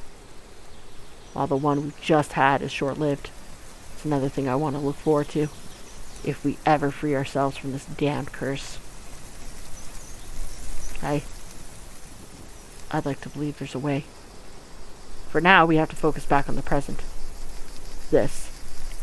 Dead people. The letter. The curse. It's not simple to bring these up, but necessary. What now? Where do we go from here? It's not a question directed at anyone in particular. They all look to me as if my face has all the answers in the world. I used to think so. Back when I was at the top of my game and I'm still sure of everything. Now, there's just uncertainties sullying whatever decision I come up with. At some point, logic has simply stopped working here, and we've started grasping at straws. Along with exhaustion, fatigue, and stress, we have enough kindling to get a fire burning. The not so pleasant kind of fire. Well, first, we can't just stay here. That much is obvious. But we can't just keep running like this either, Becca. Sooner or later, she'll... As if we have a choice. We can't even go back to our own homes because that thing might get us. No, we're safe. But dying is the last thing I want to do right now, Isabella. Not to a stupid chain letter you were too gullible to pick up, bring with you, and show to everyone. Technically, she had no intention of showing it to you guys. Ash found it and opened it himself, despite her pleas. I didn't do it on purpose. Becca, had I known, I wouldn't have... You two. Now's not really the time to be shouting at each other. I'm already getting a headache, so if you guys could calm down, that'd be really great. Well, isn't that rich coming from you? Whose side are you on, Ash? Why does anyone have to pick a side? Exactly. We're all on the You're same a side. rational person, Becca. You know we can't just say it's her fault. She did warn us not to open it, and That doesn't exempt her from any blame. She's still largely responsible for it. Becca. And you're not? I didn't say that. Do you really think I don't blame myself for this as well? Well, you're kind of quick to point the finger at Isabella, so... I tried to warn all of you. None of you listened. Now you're blaming me for something I kept telling you guys since day one? You're just as responsible for this as I am. We all are. Calm down. We're all on the same side. Let's get to do it. So now, you're throwing it back at us. We wouldn't even be having this problem if you're... Cut this out, okay? This isn't the time to have some dumb argument. Agreed. If you don't want to get caught in it, then stay out of this, Ash. Oh no, Ash. Don't stop her. Let her say it. I'm sure she has plenty more to say. If I didn't know any better, she's already. Already what? You want me to say it? Out loud? That I find you in this whole thing? All right, that's enough! Both of you, stop this! They both faltered to silence at my words, and an awkward, stifling mood descends between the three of us. I do not mean to shout, to snap at them, to add to that kindling. Not in the moment when at any time, anywhere, she might get to one of us. We're all in the same boat, yet here we are playing the blame game. Little by little, we're falling apart, caving into the pressure of the bleak situation we're trapped in. Did that ghost mean for this to happen? To divide each of us so she could pick us off one at a time? Right after? Who knows? Anything's possible now, if her kind can exist. With the fire burning between us rising as high as it does now, I'm afraid, deathly afraid, that the possibility might come sooner than I can figure all of this out. Fuck. I still can't think straight. I can't even believe the next words coming out of my mouth. That out of everyone, I have to be the one saying these to them. This is more their forte than mine. Keeping the peace, placating everyone, while I unintentionally aggravate people with badly chosen words. Funny how fast the tables have been turned after just one unfortunate incident. How am I even supposed to cope? If we all want to get out of this mess in one piece, we're gonna have to cool our heads first.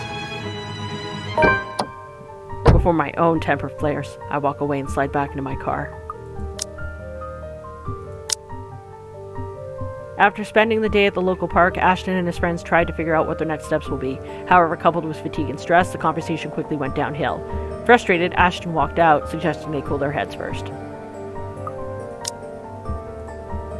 If the door slams with more force than needed, I'd like to blame it on the pent-up anger boiling up in me. I'm not even sure what or who I'm angry at. The ghost? At them? Or maybe at myself for being this useless? Because despite none of them saying it, I know, goddammit, they're still counting on me. In spite of my failures, or every harsh word I've ever uttered, or how unbearable I can be as a friend. It's there when the tension after the argument finally breaks, and one by one they follow me and get in the car. It's in the concerned glances they shoot my way when I start the engine without a word and drive off. It's in their silence, a heavy gift, their unwavering trust. Yet it's one I'm more than willing to carry, even through my own exhaustion, if only to keep them safe. In this city of 68,000 strangers, they're the only ones I have left. Though in all seriousness, good rest is still our best bet for now. Thinking with an exhausted brain is almost as good as running around in circles. We might as well just throw ourselves at that ghost and be done with it. The local Irish pub may not be the best place to hang around when one hasn't slept or wink, or you're stressed. More often than not, it's loud. Sometimes the music played by drunkards grating the ears, and the whole place smells like piss on a bad day. All in all, it's the very definition of the last place I'll hang around with after a wakeful night. But it's safe. Or as safe as it can be with G's security watching the place. Makes it easy to find help, in case you find yourself in a tight spot. The place being owned by a person I've implicitly placed my trust on provides some semblance of comfort, too. Gregor, bartender G, or just G to his regular patrons, might be rough around the edges. Sometimes a bit too gruff for a man serving drinks behind the counter, but he belongs to the good folk of the city. If there's anyone in this place I can rely on to look after people more important to me, it's probably him. He means well. Surprisingly, despite his surly demeanor, cares to some extent for people he likely only sees once or twice a week or on a bad day. Not the best job in the world in my opinion, but that's exactly it, isn't it? In wine, there is truth. Alcohol, in this case. Loosens the tongue, forces one to let his or her guard down. Whatever inhibitions anyone has, it all flies straight out the window after a few glasses. It's made him observant, too. Always has one or two things to say about someone or something. Most of the time it's me. Opinionated ass. But God knows how many times I've asked for his help. And when I've met with a dead end of the case, or when I'm in trouble. This time's no different. As expected, the moment we show up, he's kind enough to offer us a room at the back of his shop. A single look at my face, I don't even need to say anything, and the next thing we know, he's leading us in. No questions asked. Maybe it's also for this reason I find myself drifting towards his station hours later, after having gotten that much needed shut-eye. Newly washed drinking glasses and tumblers line the counter's surface when I enter the room. Behind the bar, G's busy wiping each of them clean, likely prepping it for tonight's use. Briefly, he glances up at me once I claim one of the empty stools and grabs a rock glass sitting close to my elbow. turning it absently in my palm just to keep my hands occupied while my brain's busy, still trying to make sense of everything. Even at a dead hour, with only a few patrons milling about, this place still smells strongly of liquor. Honestly, I've never grown fond of it.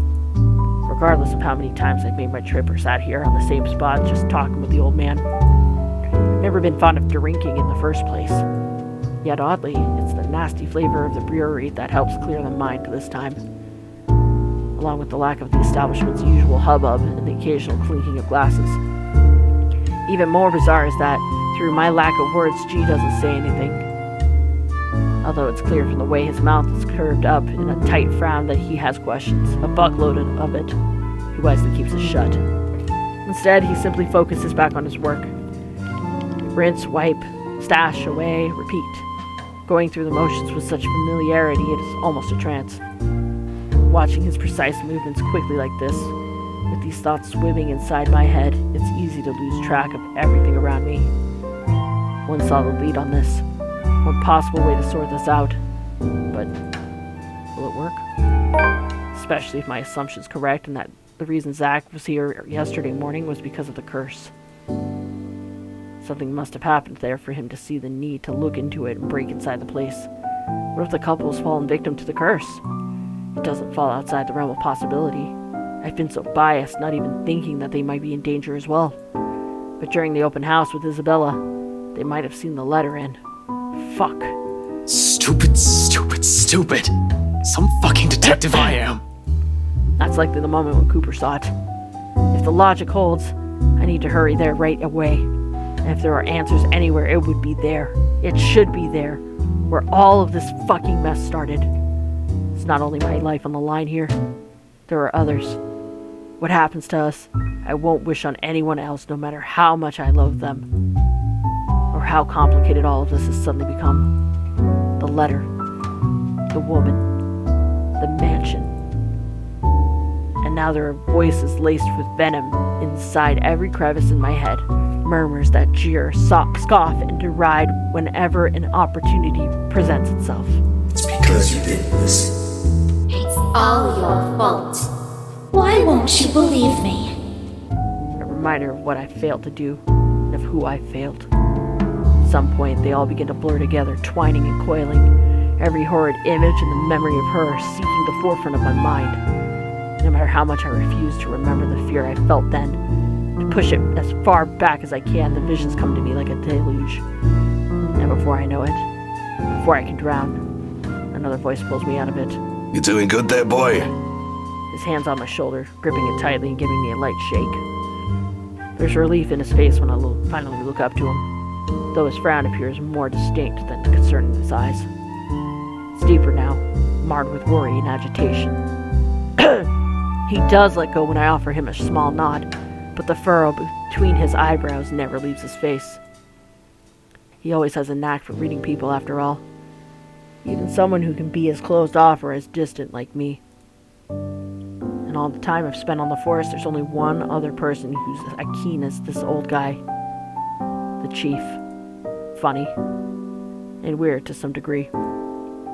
I've pointed it out to him so many times before how much they look alike, only for the observation to be brushed off with a vehement tone. I've never brought it up again after the third time, out of respect for the guy. Whatever it is, it's clear it's something he doesn't want to talk about. Why push now? However, during times like this, it's impossible for the thought to not come up. He even has the glare down pat. Under his wordless scrutiny, I feel like a damn rookie again. You're looking a bit green. Sure you got plenty of rest back there? You were only out for an hour or two. Wouldn't hurt to try and get some sleep. I'll keep an eye out. No need. Don't worry about me. I won't be able to get some sleep anyway. Not with her face still as clear a picture in my head, no. I heard that from you before. Not buying it. What's the story this time? We're being haunted by a ghost who's trying to kill us. This as bad as that case with the guy who ate his own eyeball? I wish it were. Jesus, stop reminding me. I hated that case. If I didn't know any better, I'd say you get a kick out of telling people about it. It's useful, you know, for blokes who don't know their limits. Sends them right out the door after I start with a description. Or was it the part when the poor schmuck gouged his eyes out? Nasty, awful, icky stuff, and it gets the job done. Like I said, useful. Nice. Don't even need to call security these days if I want to kick someone out. Anyway, pretty sure that pales in comparison to whatever this is now. I haven't seen you this stressed out since I closed that case. The one from 10 years ago with your professor friend. Abigail and her team weren't able to solve that one, G. No one has been able to. It just went cold. Same difference. But what do I know, eh? I just serve drinks, listen to people's problems and their whining, then make sure they get home safe afterwards. Thing is, I'm also not blind, kiddo. And you can bet your ass I can tell when a person's about to fall apart. Aww. What? Is this some form of therapy from you? Are you going to offer me free drinks now? Really? I could use some right now. Something to numb the senses. But when has that helped anyone? In your dreams, kid.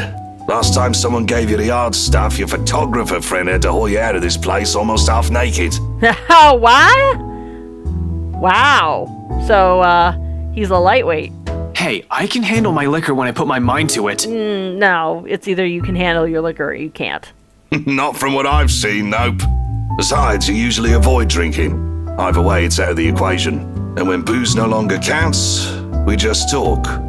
So, talk. It's not like anyone within earshot will care. That chap over there only wants his cricket matches. I doubt you believe it, G. I've heard worse stuff. Try me. You know that mansion down at Anslum? Yeah, who doesn't? You live in this town long enough, it's impossible not to hear a thing or two about it. Bloody locals. Well, my friend found a primitive version of a chain letter in there. Now that we've seen it, we're cursed. A beat passes. For a long moment, G stands there unmoving. His hand stops short of placing the glass he's been wiping prior back to the rack on his left. All while he stares at me with eyes that are nothing short of scrutinizing. He probably assumes I'm joking. Who wouldn't? Not a week ago, I'd been put in the same position. Even now, in spite of the things I've seen and heard, it simply won't sink in. Or maybe this is just desperation creeping in. The idea that I might not be able to find a way out of this. Whatever the case is, for people who haven't experienced what I'm going through, this will merely sound like an awful Halloween prank. It's not a prank. This must have been what Isabella felt the whole time we made fun of her that day. This isn't a prank! I saw something! Now it's too late. We're stuck in a never-ending nightmare, but the only way out might be death. And like I've expected, G's reaction to it, an amused laughter. It booms throughout the whole pub after a long bout of silence, like I've just told him a particularly funny joke. Okay. Good one, kid. You don't want to spill. No one's forcing you. Seriously, though. Good one. Although I want to be angry with him, I can't find it in myself. Can't even muster the energy for a scowl or a glare. Nothing but a taste of my own medicine to temper the annoyance bubbling in me, I suppose. In the end, echoing her words is the best I can do. It's not a joke. Yeah, all right, good luck with that. You're on your own. Here I thought you didn't have an ounce of humor in that body. Guess I'm wrong. He shakes his head, lets out another chuckle before returning to his task. By now, almost half the glasses have been put away. The only ones remaining are the smaller kind used for shots and stemmed ones for cocktails. Despite being busy with his task, his amusement does not entirely disappear from his face. He keeps talking as if I'm simply another customer he entertains with his stories. But we both know it's more than that. If the wistful expression on him says anything. Man, can't believe you're the same rookie who walked in here almost a decade ago. Too smart for his own good, that boy. He's always been 2 steps ahead of things. Now he's here, sulking. I must have screwed up somewhere then. Must have screwed up a lot. For things to suddenly shift like this, for me to become a mere shadow of the person I used to be. No, I don't think so. This one, screwed up? Not by a mile. It's too early to say. You've still got several years ahead of you, Holmes. Take it easy. But some things change, eh? It has been years, and you were a kid back then. You know, the sort that's a bit unsure, making all the horrible decisions in life he'd eventually be embarrassed to talk about. You never stopped calling me kid, though.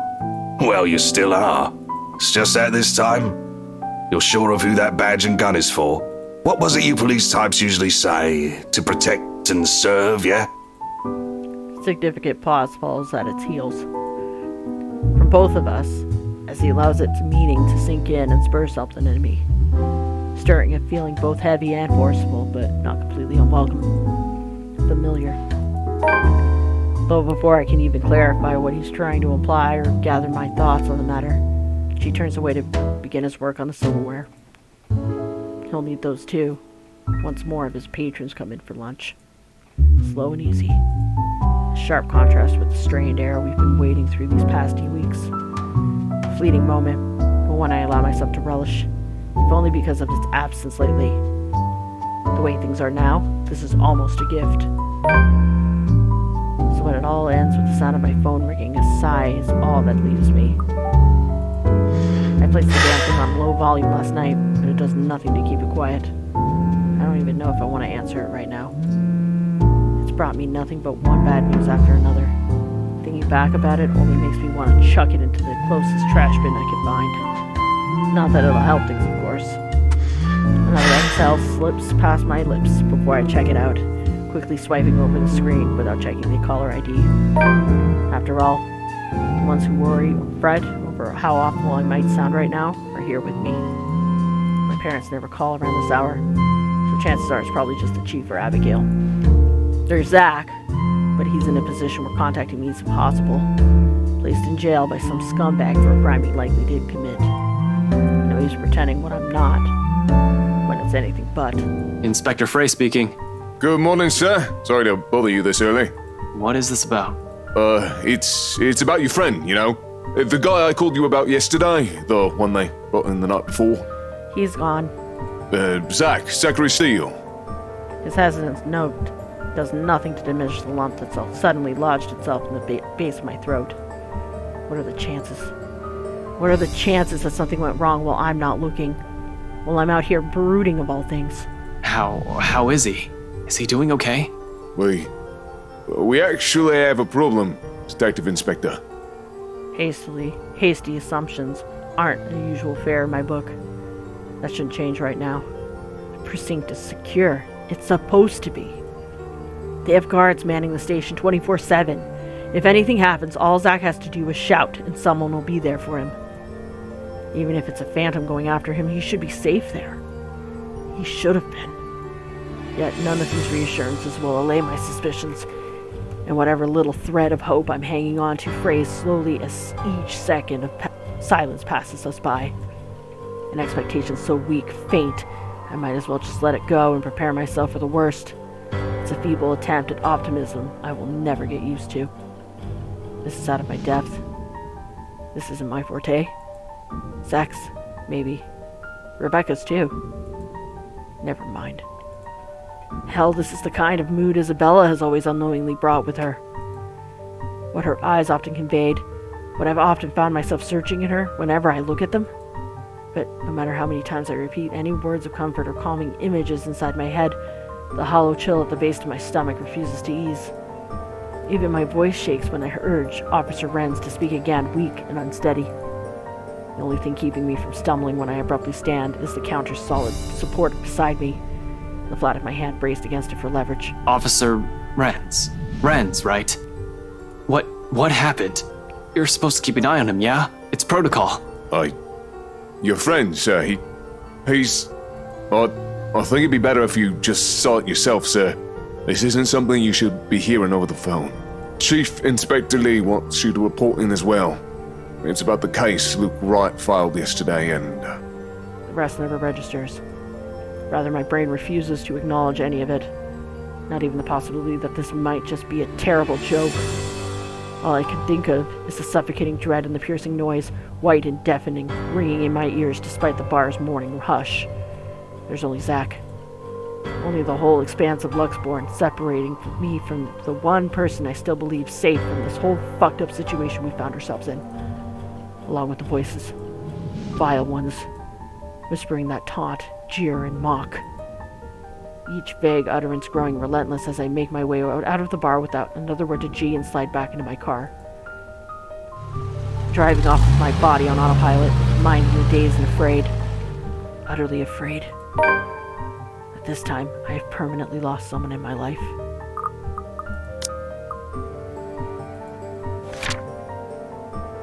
After the argument at the park, Ashton took his friends someplace where they could rest. G welcomed them to his pub without question. While the others were sleeping, the detective and bartender had a little chat about the past and what had changed over the years. The whole precinct's up in a roar. Officers move in and out from the main work hall with rapid steps, phones blaring loudly from the comms room. Calls are being made from the dispatch area. The rest, who has been left standing, watch the whole commotion with a nervous energy. From further back, the chief's voice booms above the roar. I'm not even shocked. He may appear like a bumbling fool on first glance, but he has kept the city safe for years. For something to happen in his jurisdiction inside his own precinct right under his nose, he has the right to be royally pissed. What do you mean you don't know? Don't give me that shite, Sergeant! How can one person, slip past you? You can't even keep an eye on one man! This statement gives me pause. Am I wrong? Did Zack escape somehow? I'm not condoning it. Neither do I believe Zack's capable of doing it, let alone thinking of it. But if it's what happened, I'll be equally as cross as the chief. This won't help his case. This will only complicate things with Wright and put the both of us in a tight spot. I won't be able to help him once red tape prevents me from doing so. Yet, a hint of relief still washes over me as I walk closer to my boss, mentally preparing myself for whatever reprimand he's about to dish out. What's happening, Chief? Except he merely glanced at me with an inscrutable expression. Although, if I'm going to read deeper into it, I'll say it's the closest expression he can get to shooting me a pitying look. The first time in my years in the force, I find myself wishing to hear a reprimand from him. Whatever that stare means, it can't be good. Coupled with the Officer Renz's tone this morning, it does nothing to calm the uneasy feeling in me. Fuck. Even Boss seems relieved to see me. After the last few exchanges we've had these past 2 weeks, you'd think the man wouldn't want to see me right now. About time you got in here. I got caught up in something. Sorry, Chief. What's going on? Is there a problem with Zack? He hesitates for a second, before his frown eases with a long, dragged-out exhale.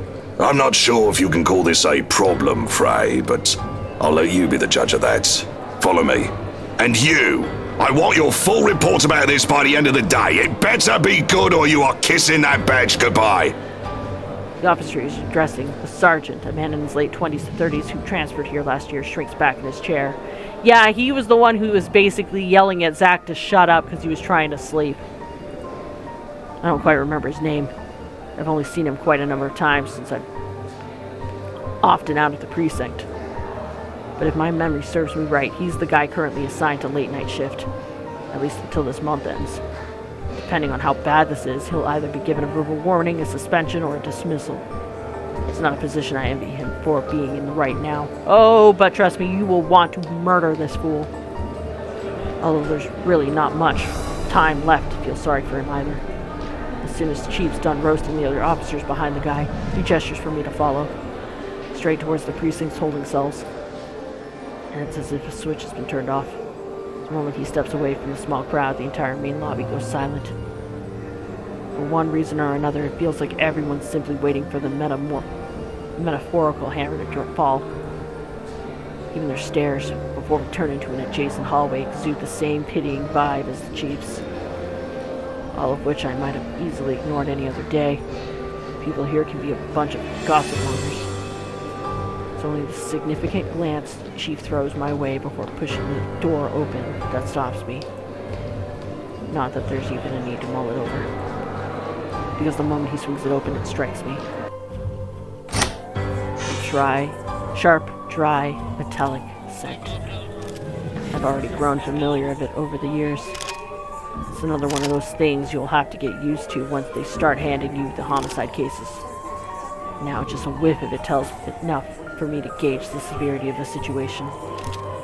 This isn't the festering smell you get when someone in the room has a flesh wound. It lingers far too much in the air, hangs far too heavily once where I stand. No. This is what you get when someone has spilled blood all over the room. This is what you get when there's a large pool of it.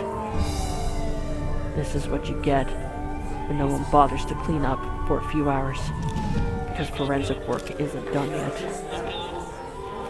This is what you get when there's most certainly a dead body somewhere. I don't want to think of the who yet. There are simply too many possibilities, too many variables unaccounted for to form a single conclusion. However, when the chief of Luxbourne Police refuses to provide answers, a chill easily fills every nerve in my body. Almost in a trance, I follow after him without asking anything or saying another word. For the first time in years, I feel like a damn rookie again. Fresh out of training, newly instated, and still on my first homicide case. Except I didn't balk at the idea of seeing a dead body then. Now as light flashes, fleetingly from the far end of the hall, while CSI documents the scene and the forensic team gather evidence, the only thing my instinct tells me is to run. Run as far away from here as possible. As if I don't have 10 years of detective work under my belt. It echoes inside my head like a mantra. It's because you didn't listen. It's all your fault. Why won't you believe me? Over and over and over. Rising and ebbing. A tidal wave of thoughts and murmurs surging and crashing against my ear. More deafening than the drum of my heartbeats in shallow gasps. Churning and heaving till the cell finally comes into view and I'm offered a clearer look of what's inside. Yep. The whole world stands still. She took his eyes. In one single moment, every noise, every smell, every person in the room all ceases to matter. The second my eyes land on his prone form, there's only red. Red. Red. Red. Blood everywhere. On the floor, where a copious amount of it is pooled.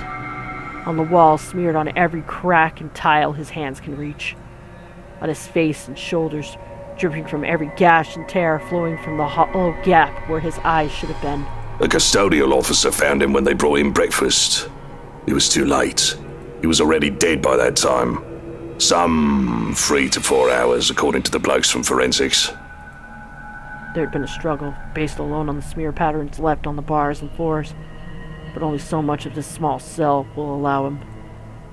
I can already imagine how it went down. He was likely left with no other choice, cornered like an animal at the mercy of his killer. In this cell, there would have been no escape. The only thing he could have been able to do was shout for help. Perhaps the same plea written on the floor closest to him.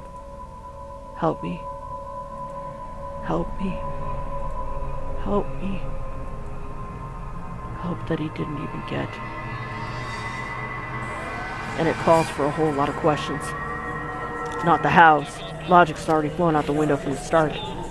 She has the means to get it to us. To get to all of us. Bars and walls notwithstanding. The whys, though. No one? No one heard him? Not even one from the guys on duty last night? Oh, he heard, he just didn't give a shit. Because Zach's not an idiot. He would have asked for help. He would have yelled. Oh, one of them did, but thought nothing of it.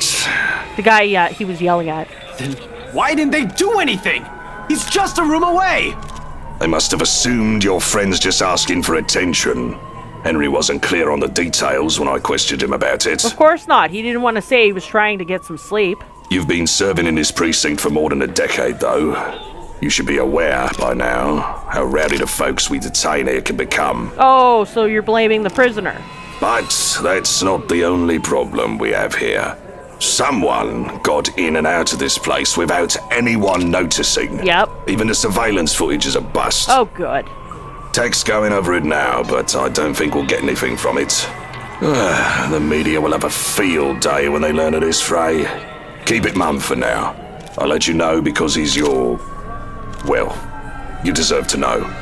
The poor bloke's your friend, after all. I just don't want the commissioner hearing of this before I can tell him anything. Or at least, until we've figured out how the butcher got in. Yeah, but I'm gonna still tell my friends. Go fuck yourself. You think this is an inside job? What else can it be? It's either that or we have a damn good criminal mastermind walking this city. Really, I want to say something. I want to tell him that this isn't what he's thinking. That all this time, the Anslem Butcher never existed. This is a curse that people of this city have been laughing up for centuries. The way things are going, we'll simply find ourselves at a dead end. Chances are, we'll just have to find an innocent chap to blame for everything. Like what Wright did to Zach. A scapegoat for things they can't explain. But how am I supposed to tell anyone, let alone get them to believe my words? I'll sound like an idiot. They'll likely brush me off the same way I've done with Isabella's warnings. In the end, clenching my fists at my side and gritting my teeth is all I'm able to do. Zach's lifeless body stares back at me, and accusations in them sharp and searing. An expression that etches itself deep within my mind once the first officer waves us both out of the room. Another ghastly image I will never be able to forget. Another memory that will probably haunt me until my last dying breath. Another regret. Chief dismisses me barely an hour later, sending me off with nothing but a light pat and another sorry expression. Phone call interrupts Ashton's conversation with G. Although the officer calling him had only given him vague details, gut feeling told him that something had gone wrong at the mere mention of Zachary. The detective hurried to the precinct, expecting the worst.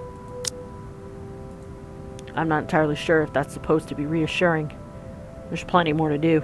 A lot of people to call and tell, and all of it falls on me. No matter how awful the news I bring will be, it'll be better if this comes from a person his family and friends know. Still, my body refuses any notion of movement. The thought of telling Rebecca and Isabella about this, it'll upset them. I don't even want to imagine what his grandparents will say.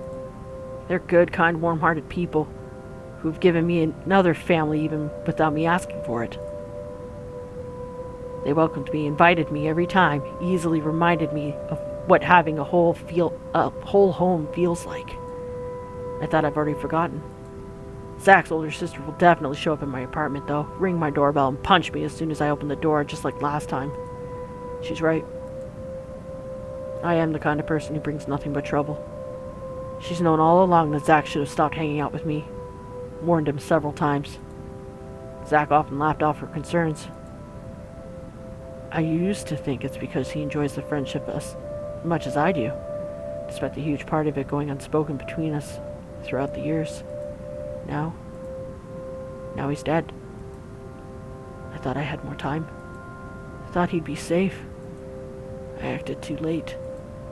And in the deafening silence of my car, the only thing I'm able to do is close my eyes and rest my forehead against the cold surface of the steering wheel and scream.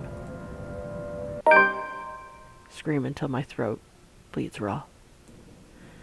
Scream until my lungs burn. Scream until all that remains are the guilt and the tears.